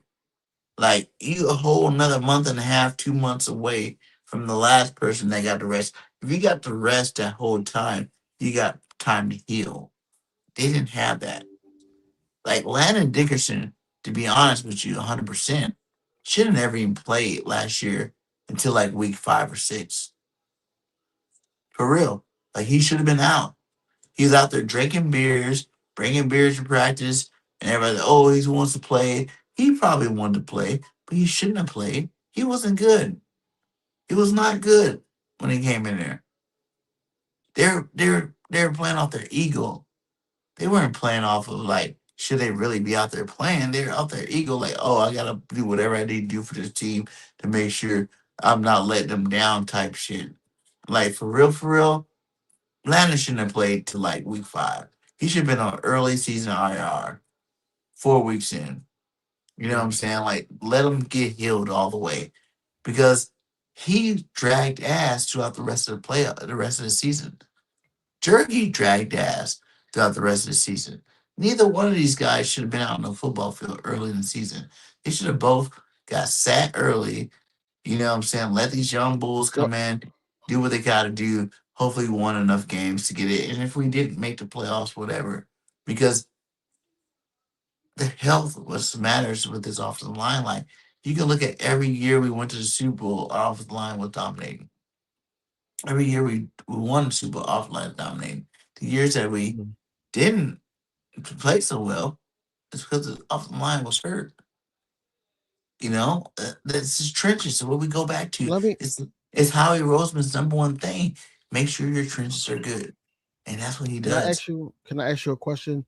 When we talking about the interior of winning and all that, and that's what matters. Why do you think that the Bengals that year was so good that they went to the Super Bowl, even though they lost, but they went to the Super Bowl? Why do you think that?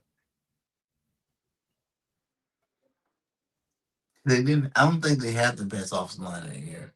No, they had one of the worst offensive lines, but But coached around but that.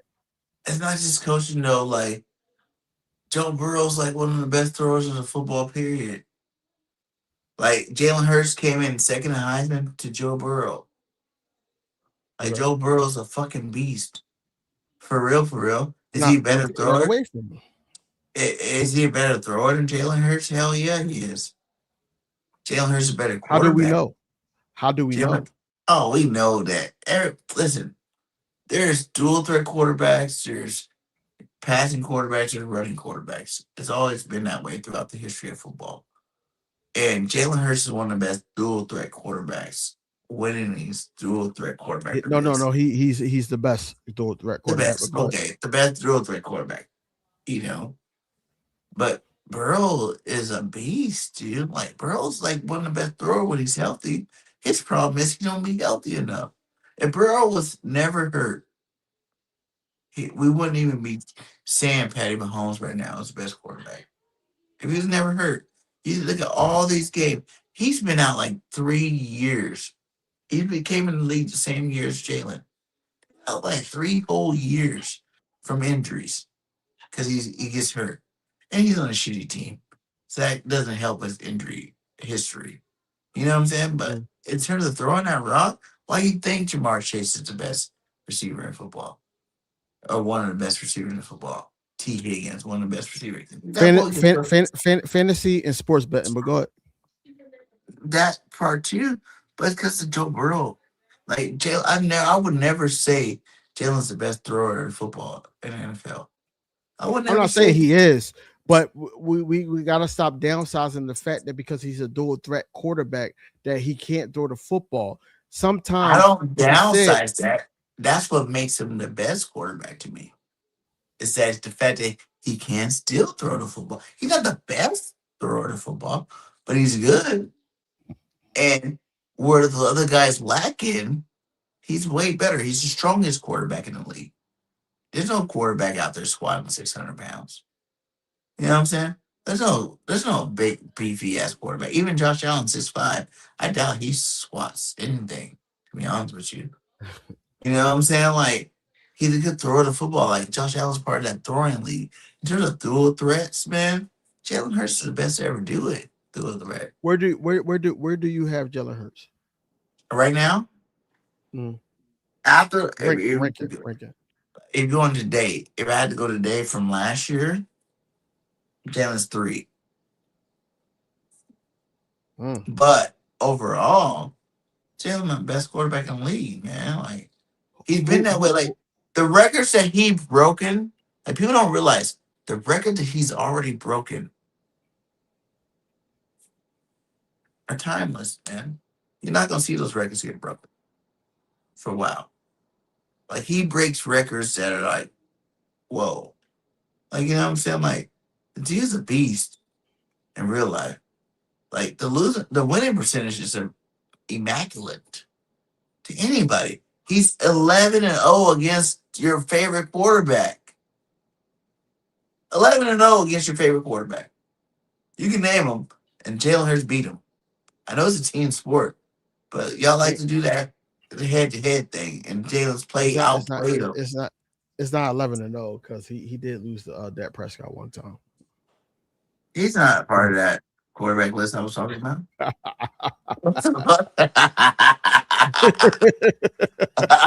What are you talking about, DB? I'm just trying to make it make sense because I know Dak is Romo 2.0. Dak Okay. got no clout in the playoffs. I'm talking about real championship quarterbacks. I'm talking about people that actually have the opportunity of winning the championship.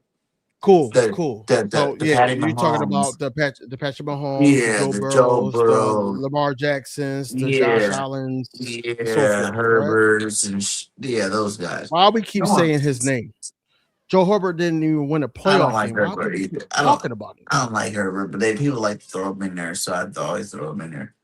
We'll see, because he's not going to go to the playoffs this year either. But okay, right. But you're saying that the office matters, the offensive line matters, and all that. I get that. To me, it does too.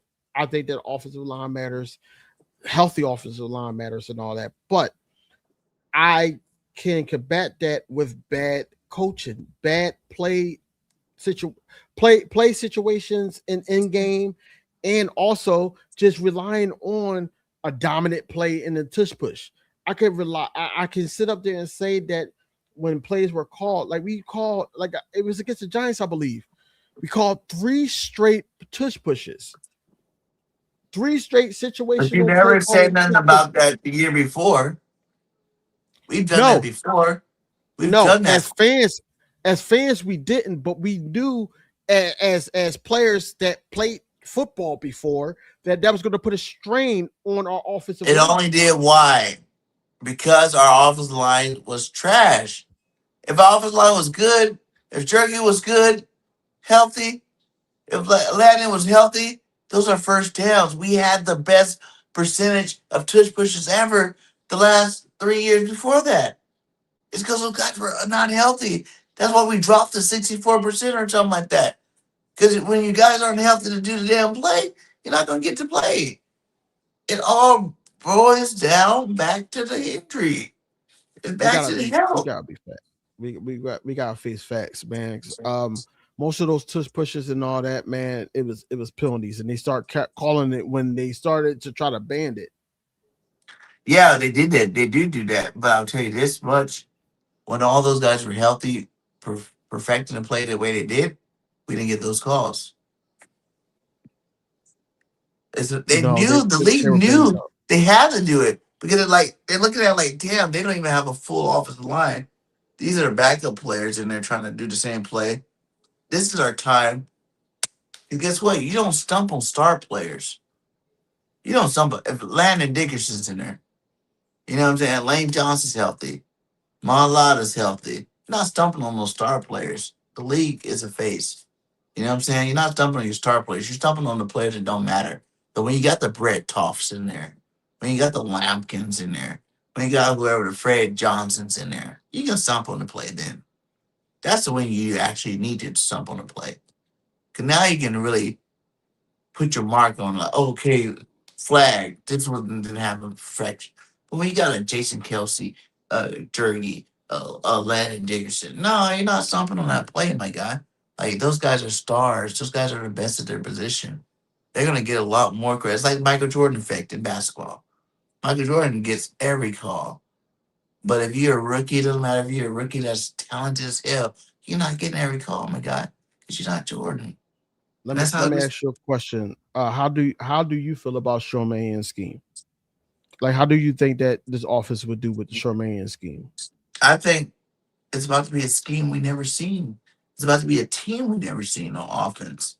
I think Mm, it's what we've been begging for the last 5 years since Nick's. Like I told you, 5 years of Nick winning has came with 5 years of talent leading the way. But that talent only can lead the way when you got other good coaches out there. 5 years is a long time for talent to lead the way. But we're done with that. Last year showed talent can't just lead the way. You need some coaching. And I think this is the perfect year for Manning to come in and change things up. And that's what he's doing.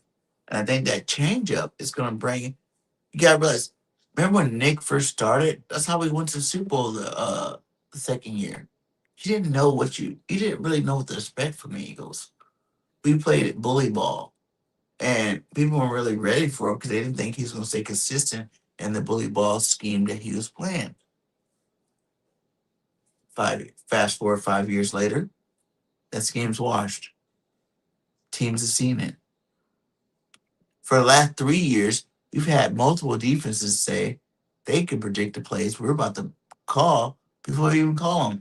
So at that point, it's forget the play, forget the players that's going to perform the play, forget anything because the defense already knew what you were doing before you even started to play. Last year and the year before, definitely a lot of players came out and said it, but we didn't change shit. And that's a problem. So we needed this change. I do think the way it's looking, like no one knows until we get to September, right? right. I do think the way it's looking, how everybody's saying it's new, it's fresh, it's different, it takes time to learn. Those are all positive signs. Like I told people, like we're gonna be undefeated in the first 6 games, but it's not gonna be blowout. It's gonna be working through the system, but the system is gonna be so. It's what we've been waiting for the last 5 years,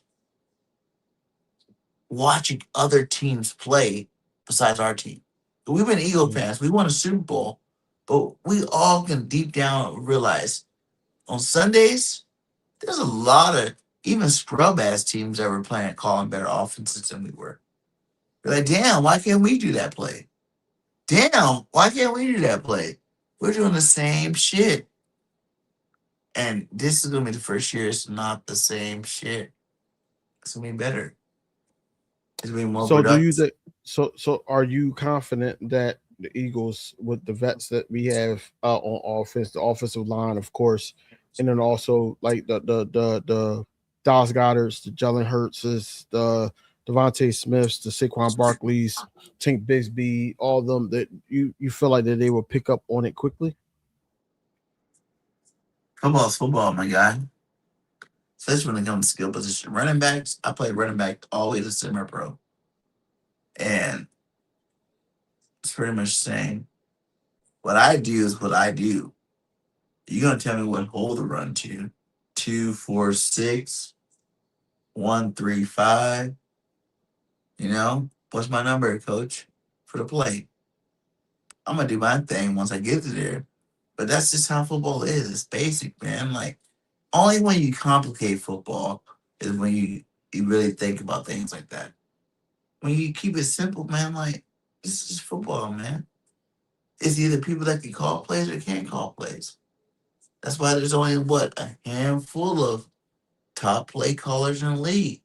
Like I'm a guy that go off of percentages. Like I live life off of percentages. Mm-hmm. You know, I'm at the age where I'm like, wait, you can't tell me something that's like 10% is better than something that's like 90%.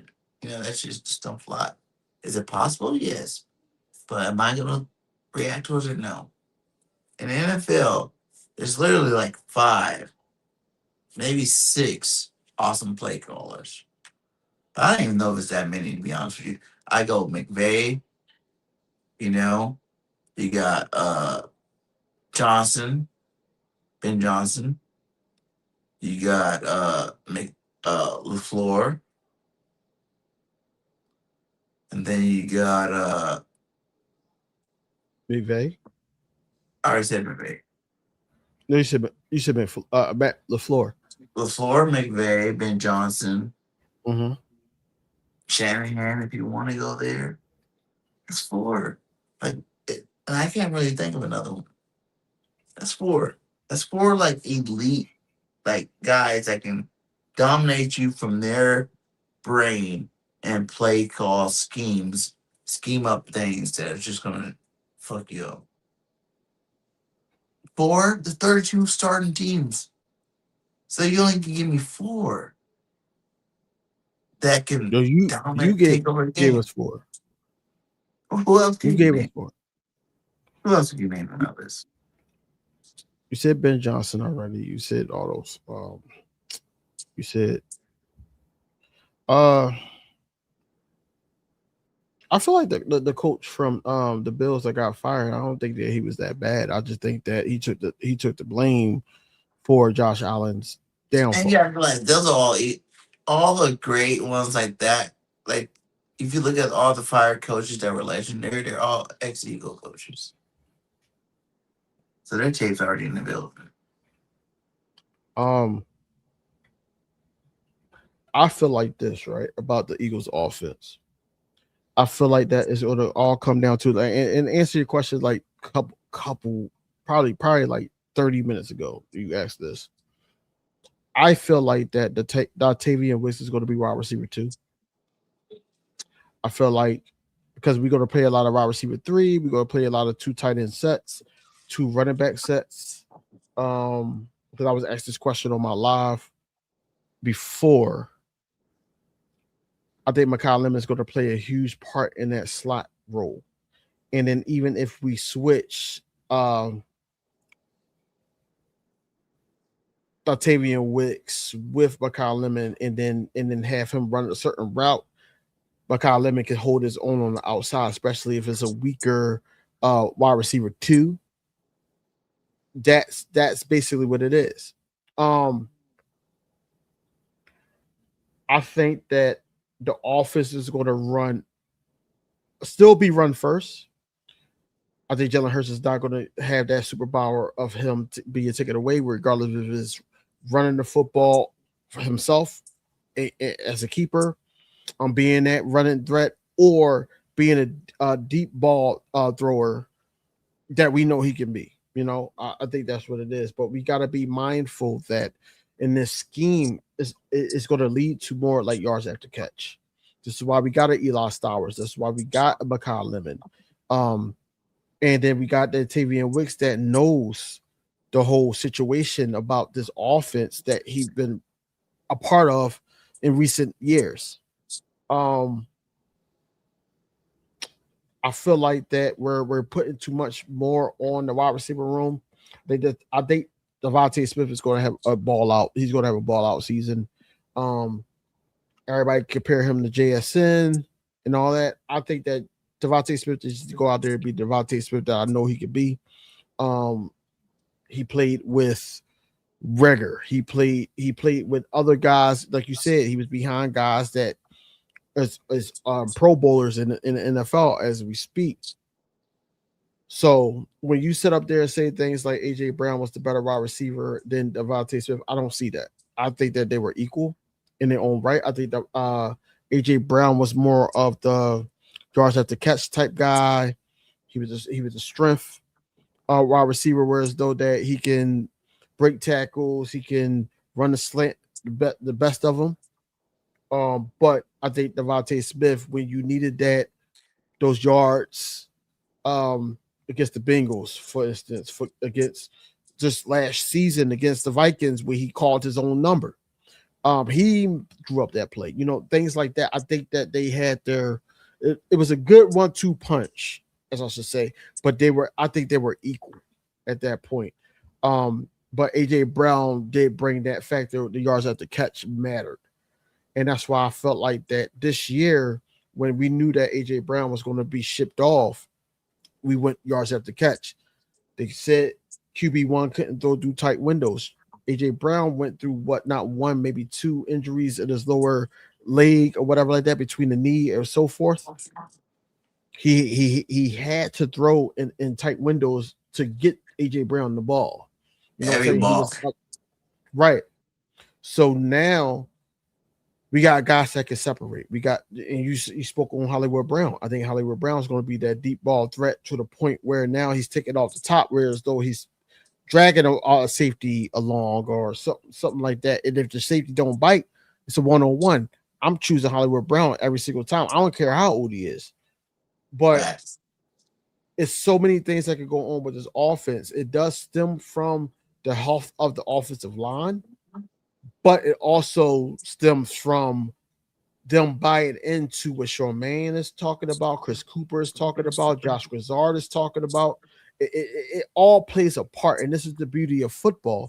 Whereas the coaching goes in hand in with the execution of what the defense, or not the defense, the offense is ran, but also what are they doing, what they are asked to do, and then if it needs to be audibles or anything like that, can Jalen Hurts be mentally prepared in game?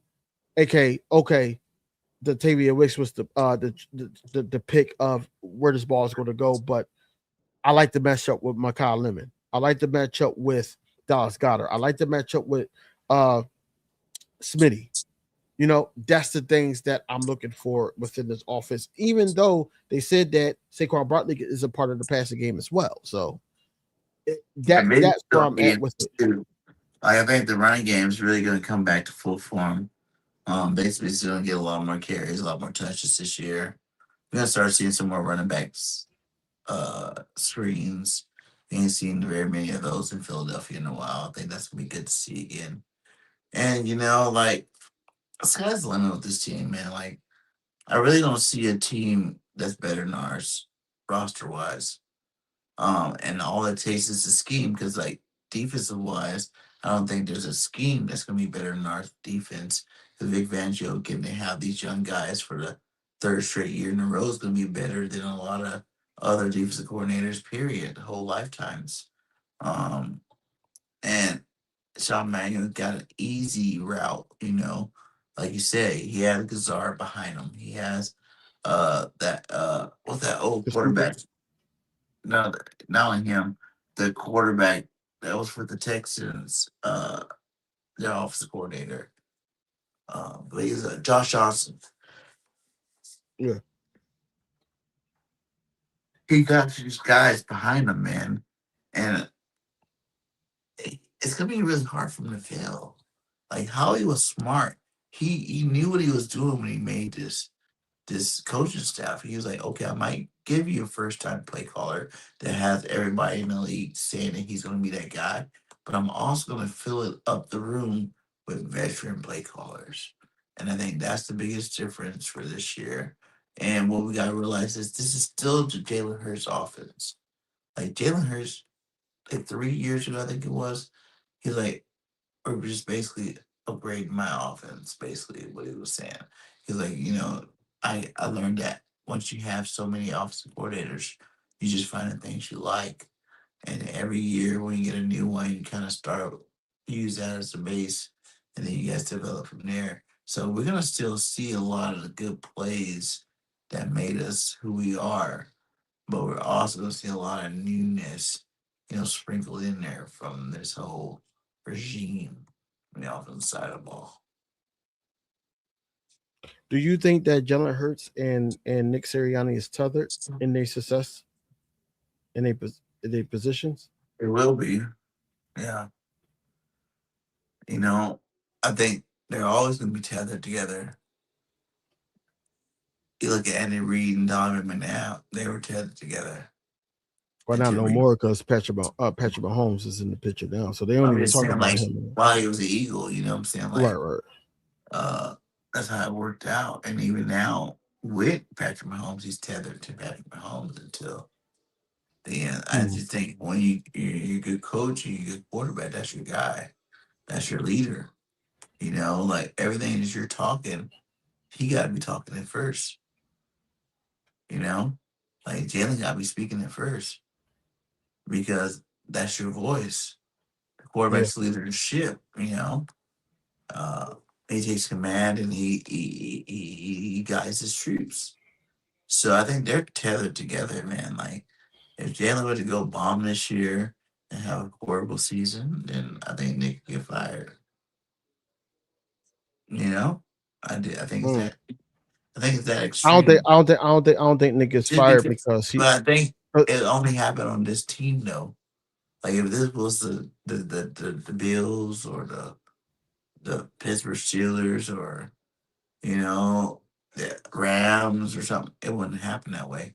But with this team, the pressure that always gets put on this team, man, you know, it's like they test our pressure boiling point every single year. You know, like they push the Eagles. The Eagles got to deal with a lot more stuff than the average football team. You know, that's crazy. Like we can actually pinpoint that we deal with a lot more stuff than other football teams out there deal with, and that's a big deal. Like the pressure point, like we fired people too soon before, we fired people too late before. You know, we're such a pressure type football team where it's like it matters how much scrutiny. Like this year, I feel like if Jalen doesn't play great and we don't go to the playoffs, someone's getting fired. Whether it's Jalen getting traded or someone getting fired, and it's just rash. It's rash decisions all the time because the media makes it that way. You know, cool. like we can't be a calm football team. You know, like Pittsburgh that let you come coach for 13 years. You know, the Bills let you coach for 12 years. We're not that type of team. We're like always on edge. You know, we want to be the best. We strive to be the best. And when we don't see that, the media, the fan base are way too intense for owners to just be like, oh, we're gonna let it be. They gotta make a move. They gotta do something. You know, they look at their pockets, and I think that. But I do think that, like, to answer your question though, Jalen Nick's going to be tethered, but it's going to be good tethering. Like, I don't see these guys failing anytime soon. Like, our team's too good. Like, this roster is for our window is 4 years right now. And I'm not saying that window can get shrunken from certain players leaving or, you know, getting hurt or whatnot. And I can't say that it can't extend from future draft picks. But right now, 3 to 4 years, that's a window of the talent that's on this roster today. So in the next 3 to 4 years, we gotta win a chip, if not two. Like that is your fucking basement. Jalen Hurts is a playoff or a Super Bowl MVP. You know, that's the floor and the ceiling for Jalen. Once that changes, if it goes to like, oh, he missed the playoffs. Oh, he made the first round. Oh, he missed the playoff. I promise you, Jalen's gonna be gone. Bye. But that's just because we've finally hit the promised land. Yeah, realize before 2022 or 2024, well, 17 really, if you want to think about it. Before 17, like we didn't win no Super Bowl. You know what I'm saying? Like we were that team. We're the Cowboys. We're the Niners right now. You know what I'm saying? Like, damn, it's been so long since we've seen our team win anything. But once you get that, you gotta capitalize on it, like the Patriots, like the Chiefs. You gotta keep going with it. And the fact that we've been 2 out of the last 4 years to Super Bowl, or 2 out of the last 5 years, that shows you that we right there again. And like Roseman has no choice but to all, steam ahead. Win these chips, get these chips out of the way, because we don't know when the next drought will come. There's teams in the NFL that's never even won a Super Bowl, never even sniffed the Super Bowl. Now we're in the upper echelon. It's either we're gonna make our name. Phillies is one of the best football teams ever. Stop just talking about Pittsburgh. Stop just talking about Dallas. Stop just talking about the Niners. Stop just talking about Green Bay. You're talking about Philadelphia in that era. Or it's the biggest choke job of all time. So we have too much talent on this roster to win one Super Bowl. I feel like the league figured this out. Going off of Art, what he just said, that If you Jigga can see something in the comments, go ahead. Hey, sorry guys, my internet's been tripping with me. I can't get it's my okay. computer, It's but I cool. can't see none of y'all comments right now. Like The fact that seeing her. people are saying that the 2024 season they wanted to land a fly, that's the truth. Because think about it, when Kellen Moore did get hired, I heard a whole bunch of Cowboys fans, a lot of Charger fans, basically saying that look, he didn't want to get the running backs involved. It took the respect of the offensive line and the longevity of who was here, like the Lane Johnsons and all that, to go into the offense saying that if we're going to run the ball first, and then we're going to expand on passing the ball. That made that offense work. I get it. As far as my question to you about Jalen Hurts and Nick Sirianni being tethered, I think they would always be tethered. I just think that Nick Sirianni needs to know his position and not dabble into play calling as much. He could be a part of the situational in-game call. But you gotta allow you said, and it was rumored, but it's a fact that every person that did interview for the offensive coordinator position said that the Eagles are giving full autonomy to the offensive coordinator to call the plays and all that. So that's where I'm like, if Jalen Hurts does, I don't think he will. I think that he's coming in with a chip on the shoulder. I heard Saquon Barkley alluded to this last night, and when I was watching John Clark.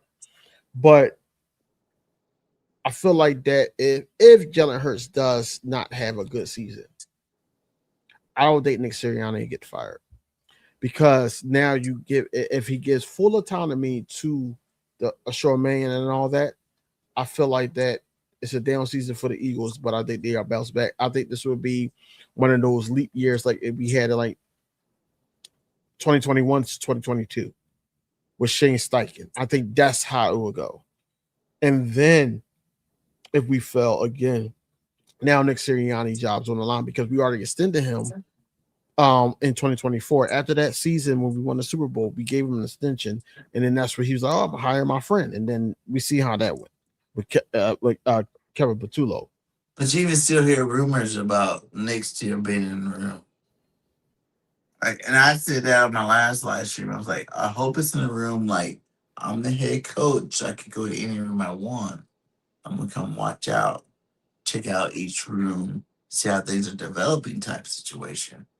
But Nick don't need his hand in his office at all. Like, if we're gonna win, it's from him staying the hell away from the offense side of football. Like, he's not good. Like, he gotta realize it. He gotta accept it. He gotta put his ego aside and realize he's not a good play caller. He does not understand offense the way he imagined he did before. And we need fresh blood every year with him. Right, but as Eagles fans, I'm gonna be realistic at this point. Us as Eagles fans, think about it. We had, since Jalen Hurts been a starter, we had 2 years of Shane Steichen. We had 1 year of Brian Johnson. We had 1 year of Kellen Moore. I'm sorry, and then we had 1 year of Kevin Patullo. We can't keep saying Jalen Hurts, because Jalen Hurts don't know how to play through any offense. We seen that as a fact. But when can we sit up there and think that Jalen Hurts is not? Do you think that Jalen Hurts is the gift and the curse of the Eagles? It's only a curse. Successful offense. To be honest, it was only a curse for guys like AJ Brown because Jalen's what you want as a quarterback. He doesn't care about stats. He doesn't care about highlights. He cares about wins. And my quarterback needs to win football games. That's what to me makes a great quarterback. You know, they look at Tom Brady, they're like, Tom Brady's to go. I'm like, really? Because last I checked, it was Joe Montana.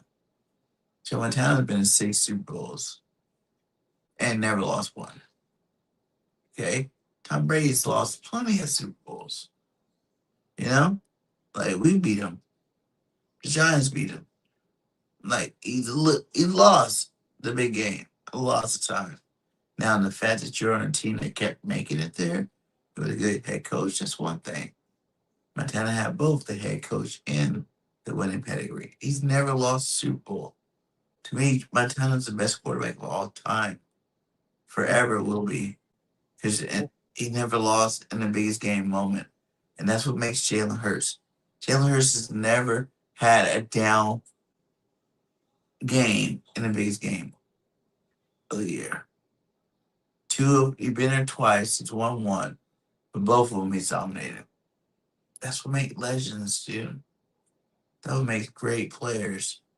Like Jalen's got a couple more of these in him easily. I knew when we drafted him, like that's why I always like I think about this ego content creation thing. And I remember telling everybody, like, everybody's mad.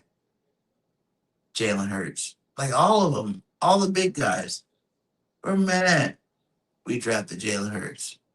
We had Carson Wentz. And I was never mad about that situation. Jalen Hurts comes from winners. I knew that if we drafted him, he's going to win football games. Something that we haven't did consistently in years.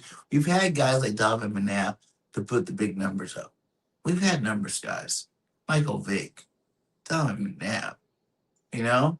We've had those big number guys. We've never had guys to consistently win. Consistently get us in a championship game. He's only been in the 5 years 2 times. Come on. Most likely be there this year. If he does, 3, you know what I'm saying? 3-2. That's not normal in the NFL. Winners are winners. You know, I don't give a damn my quarterback throw for 112 yards.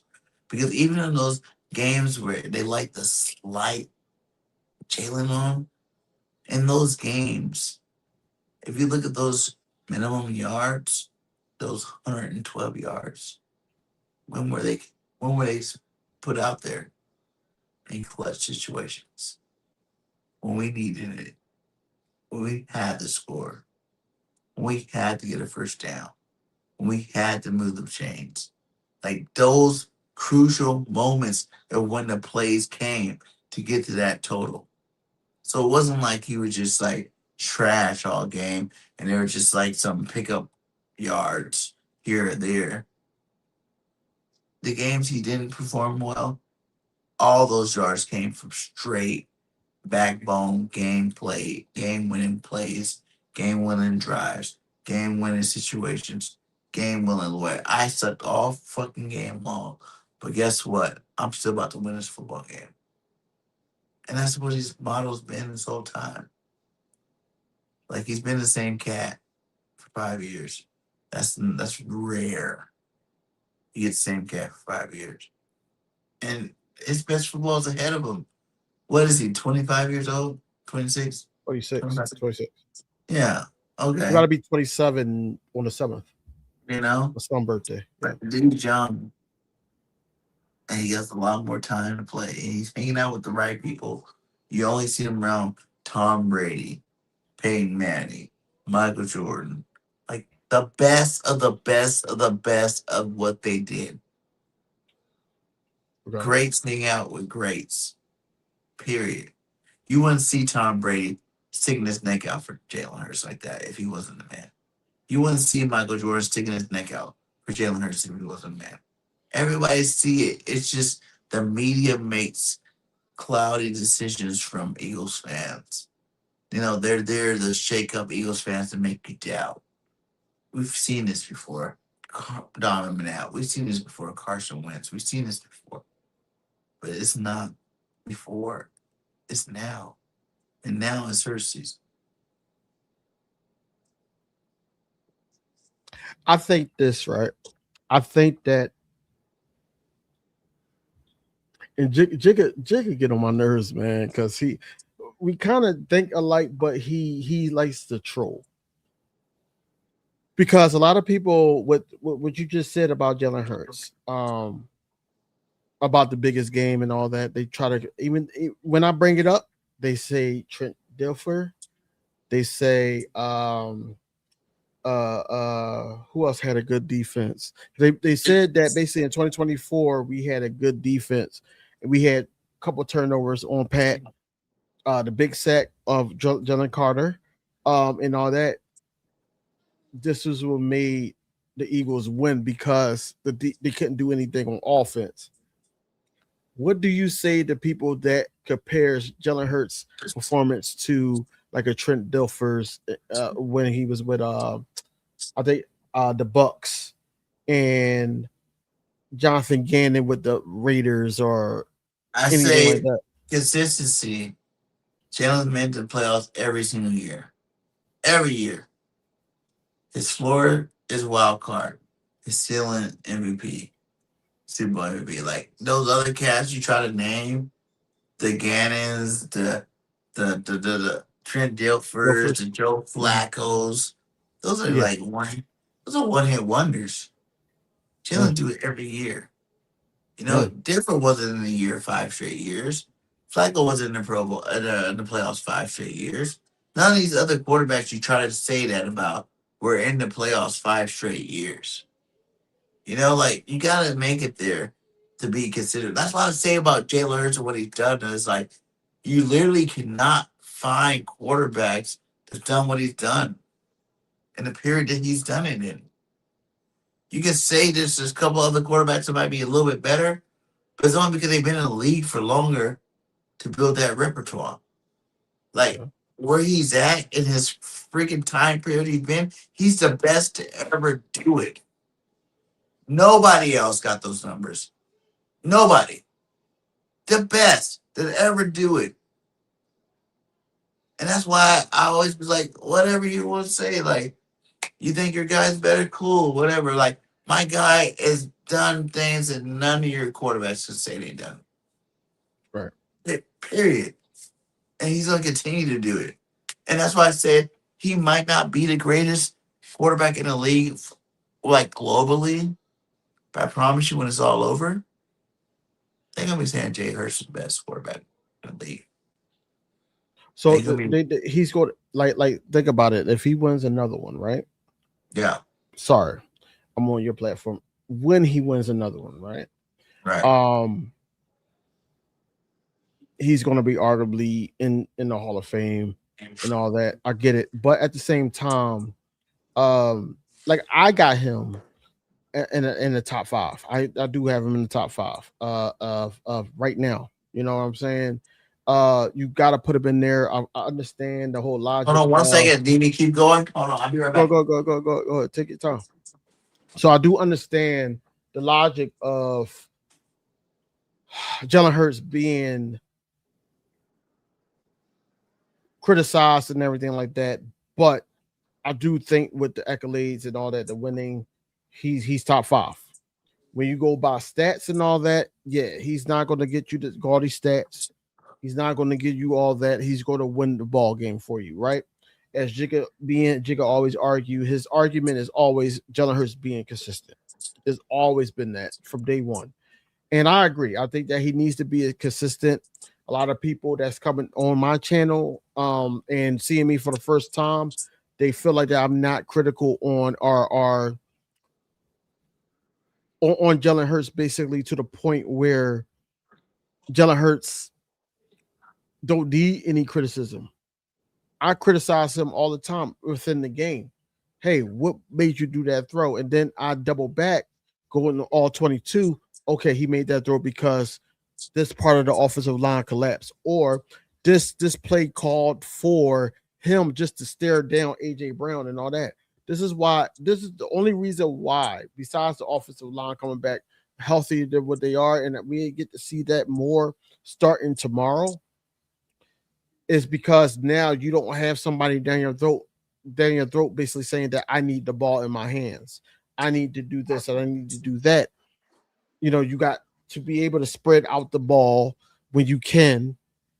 And now you got Dallas Goedert, Octavia Wicks, Smitty, you got Mekhi Lemon, you got Eli Stowers, you got Saquon Barkley, you got Tank Bigsby in the backfield. You got to get everybody involved, including yourself.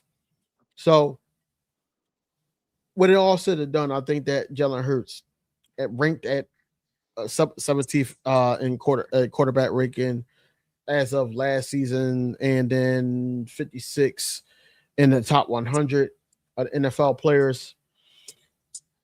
I feel like that is very disrespectful to Jalen Hurts. I think that Jalen Hurts last season had a better season than he did in 2024 when we won it. Think about it. He had 2,900, little over 2,900 yards passing, touchdowns and everything like that. Last season, he had 3,200.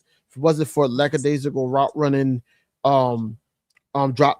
pass drops and everything like that, and lackadaisical offensive play calling, he could have easily cracked the 4,000 mark. He could have easily did that, right? So that's why when people say, look at his numbers, look at this, look at that, I'm like, okay, well, did you see every single game? Did you pinpoint, hey, when AJ Brown dropped this pass, or when Smitty even dropped passes? Certain play calls called for trying to get behind the numbers, behind the sticks, where we're trying to run it with Saquon Barkley, and now we're third and long. And so that's what I'm saying. Situational play calling, and play calling plays a major factor in the success of the quarterback that's don't have that autonomy at the line like a Peyton Manning or a Tom Brady or so forth, to be like, okay, well, I'm changing up the play to this. He did that a couple times, and that's when Sirianni was like, yo, I got it. And that's why I respect him. It was like, hey, that was a Jalen Hurts and AJ Brown situation, or that, we didn't call that play. They changed the play up at the last minute. You know what I'm saying? But I do get the logic when people say that Jalen Hurts has to be more consistent in certain things. I do get that, but I feel like with the right play calling, the right QB coach, because that matters as well. With that combined, I think that Jalen Hurts could be consistent, man. And and what got me on that is when he evolved from 2021 to 2022. That's what's like, yo, he had the same coordinator, same QB coach, and all that. Yes, I feel like that he could actually improved from the last couple seasons until this season. Especially now, he don't have that egotistical wide receiver that's saying I need the ball, and he's force feeding them, and we're sitting up there yelling at our screens like, why you keep force feeding him? Spread the ball out. Now you got that, and now I feel like I'm betting the house money on Jalen Hurts to be able to have a successful season. MVP, man. I feel like MVP. I feel like this is the year. This is 2024, but with the MVP and with the Super Bowl MVP. You're gonna get. No. This is not 2024. Just 2022. Jalen Hurts gonna be that this year. I don't need Jalen Hurts to win an MVP. I need Jalen Hurts to go out there and just play like the Jalen Hurts I know he can play, like me and you both. And I feel like that, no limitations with play calling or anything like that. At the end of the day, Jalen Hurts is not the same guy he was in 2021, 2022. He is right now in 2026. He needs to play to the standard that we know that he can play at. I feel like when it comes to um guys that's saying he needs to be consistent in the things that we already seen him do, I think that we're saying the same song. It's just a simple fact that now it's on Jalen Hurts. Because I feel like at the end of the day, Jalen Hurts going to get that extension. He's going to get that extension, and of course, he's going to look out for Smitty to be that number one wide receiver. So, with that being said, Jalen Hurts has to have a masterful season this year. I don't give a damn if it's only 3,500 yards. If Right. he has 10 rushing touchdowns, he has The only about player 20. with over 100 touchdowns and less than, what was it, 52 or 50 interceptions. Like, Yeah, that's what I'm saying. like, If, if, all this if, if stuff's it, just like historic. Like, if you get still a Jalen Hurts hater after this year, like you need to just kill yourself. You know, See, I like don't look at, I don't like look, you're I don't look tripping. at. Like you don't know football. You don't know winning percentage. You don't know nothing about like what it takes to be a winner. Like you're stuck in loser mode because like See, I don't look Jalen at, I don't look at, I proved don't it look at it years as ago. a Jalen Hurts haters. I don't look at Jalen Hurts hater if you're saying that you want him to be consistent. I don't look at it like that. I don't look at it as But the consistency they expect, they act like all the other quarterbacks that they think are better than him are, and none of them are. Last year, most inconsistent top quarterback year ever. Lamar was inconsistent. Josh was inconsistent. Burrow was inconsistent. Patty was inconsistent. But no one else gets the the the the hate like Jalen. So that's why I say consistency means nothing. Like the dude's been consistent enough. Like everybody act like there's a quarterback that goes through the year perfectly. There's never. I don't care who your favorite quarterback is. Rough games, rough parts of the season, rough season in general. Like that's just part of football. Like you're never gonna get a perfect season. You keep looking for it from our quarterback, but you don't look for nobody else. And that's not fair and not right. And as long as you're just looking at it that way, I'm gonna keep telling you that Jalen's the best. Because consistency aside, he wins football games. he does, but at the same time, to combat that a little bit, we expect for him to play a lot better consistently. That's all we're saying. That like But we were we expecting expect him to play that way last year with a shitty offensive line and shitty offensive coordinator. And he still won 11 games. he didn't win 11 games. The Eagles Yeah. won 11 games. And there's a lot of games where even with his low stats, it was him that won those games. He won the game when he had a perfect passer rating. He won the game in the second half of the Rams game. This is the games that comes to mind last season. But defense shows up, you know. Our defense wasn't even as good as everybody gave him praise for last year. No, they weren't the best, but at the same time, um, that's because of the hinderness of the offense. They put him in certain situations that they couldn't get out of. Think about it. We wouldn't have lost in the wild card round if it wasn't for the offense. And then But when we games too last year, where the offense didn't play very well, but at the end of the game got us the lead and defense couldn't hold it.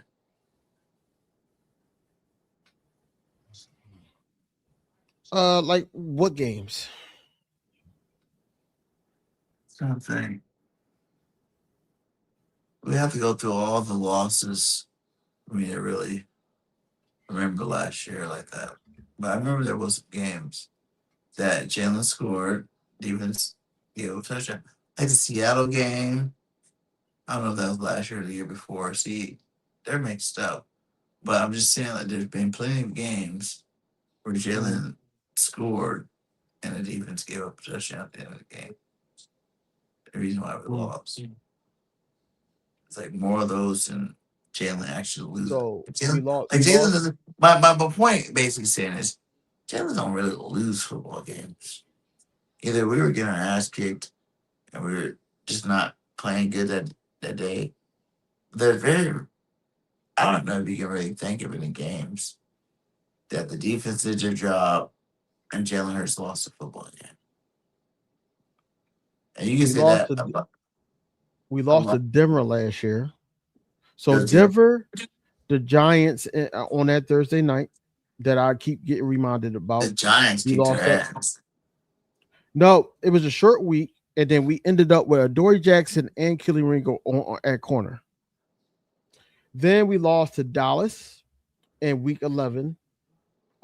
Week 12, we lost to Chicago. We took 3 straight L's and we lost to the Chargers. And then the last game, we lost to Washington.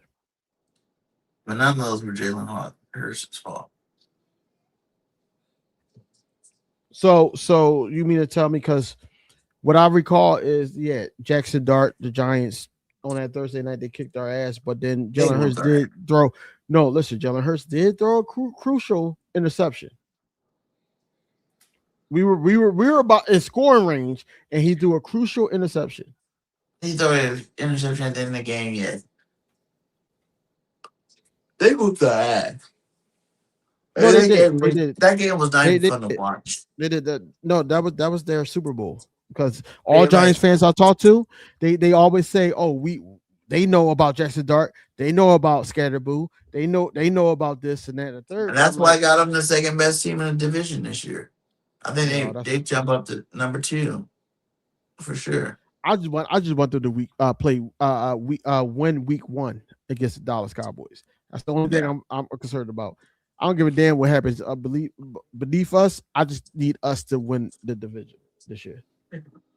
3 times in a row, baby. It's gonna be nice, man. We're gonna do it too. I have full faith that we will. I moved. I'm in the area, and I think that I will be going down the Broad Street Parade this year. I missed it the Whew, first time. you saying the parade? That's crazy.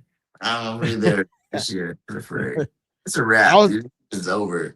I Like was we there. have, I was there. I was there the last 2, and yeah, I missed this open practice coming up, but I'm going to this open practice. well, Going let's to get this some open practice. content now. Too. Also, if you close to the stadium too, like I live close to the stadium, I want to do more work like tours down at the stadium, like Yeah. being there. So like, hit me up whenever you're free in the daytime or whatnot. Cause like today, I went there and got some good footage, and there was literally nobody else there, and I was just there No, like, no, no, no. and I was Especially if like, they know it's about to be a storm or something. There ain't gonna be nobody there. no, I was like hiding out on the back skirts, like filming shit until the guy came up on his little go kart. Like, you're not supposed to be doing this. I'm like, okay. They get you for this. I'm like, all right, cool. You know what I'm saying? Yeah. Like, I don't really care what you're talking about. Like, if you're not taking my phone, I still got the footage that I got. So, but hey, man, it's 3 hours. I gotta get some dinner, man. It was awesome tonight. Thanks for jumping on the show tonight, my No guy. problem. No problem, man. Anytime. And we definitely get you on some more, man. Like, we definitely need to do some work this year. Mm-hmm. I know I was on the verse section about the whole little thing he got going on. I know you're in there too, so you guys will see a lot of us this year. We're gonna do some things, and I got a Mm-hmm. lot of big plans coming up for season 2 as well. So let's keep in touch. Let's keep doing our things. Let's end it off with the final word of the night. What are you telling Eagles fans? Man, First look, guy. man. Tuesday. No. Today is Tuesday. Wednesday, we're on the field. I don't know if it's gonna. I think it's gonna be more in the bubble. I don't think they're gonna be outside on the field at Jefferson Health Training facility now. I don't think it's going to be that. I think it's going to be more indoors. So stay tuned for videos from me about what's going on in training camp, who's there, the first in 2026, the first injury report that's going to possibly be put out. I know that we probably going to be, even before training camp, we're probably going to have a press conference from Jalen Carter about the big payout and what he's looking to do and all that. So stay tuned for all that. But as always, fly Eagles, fly, go birds. King DV signing out. Peace. And y'all know how we do. Fly, Eagles, fly. Till next time, BG, we out. Peace. Let's see. I'm going to get my internet fixed, guys. Don't worry about it.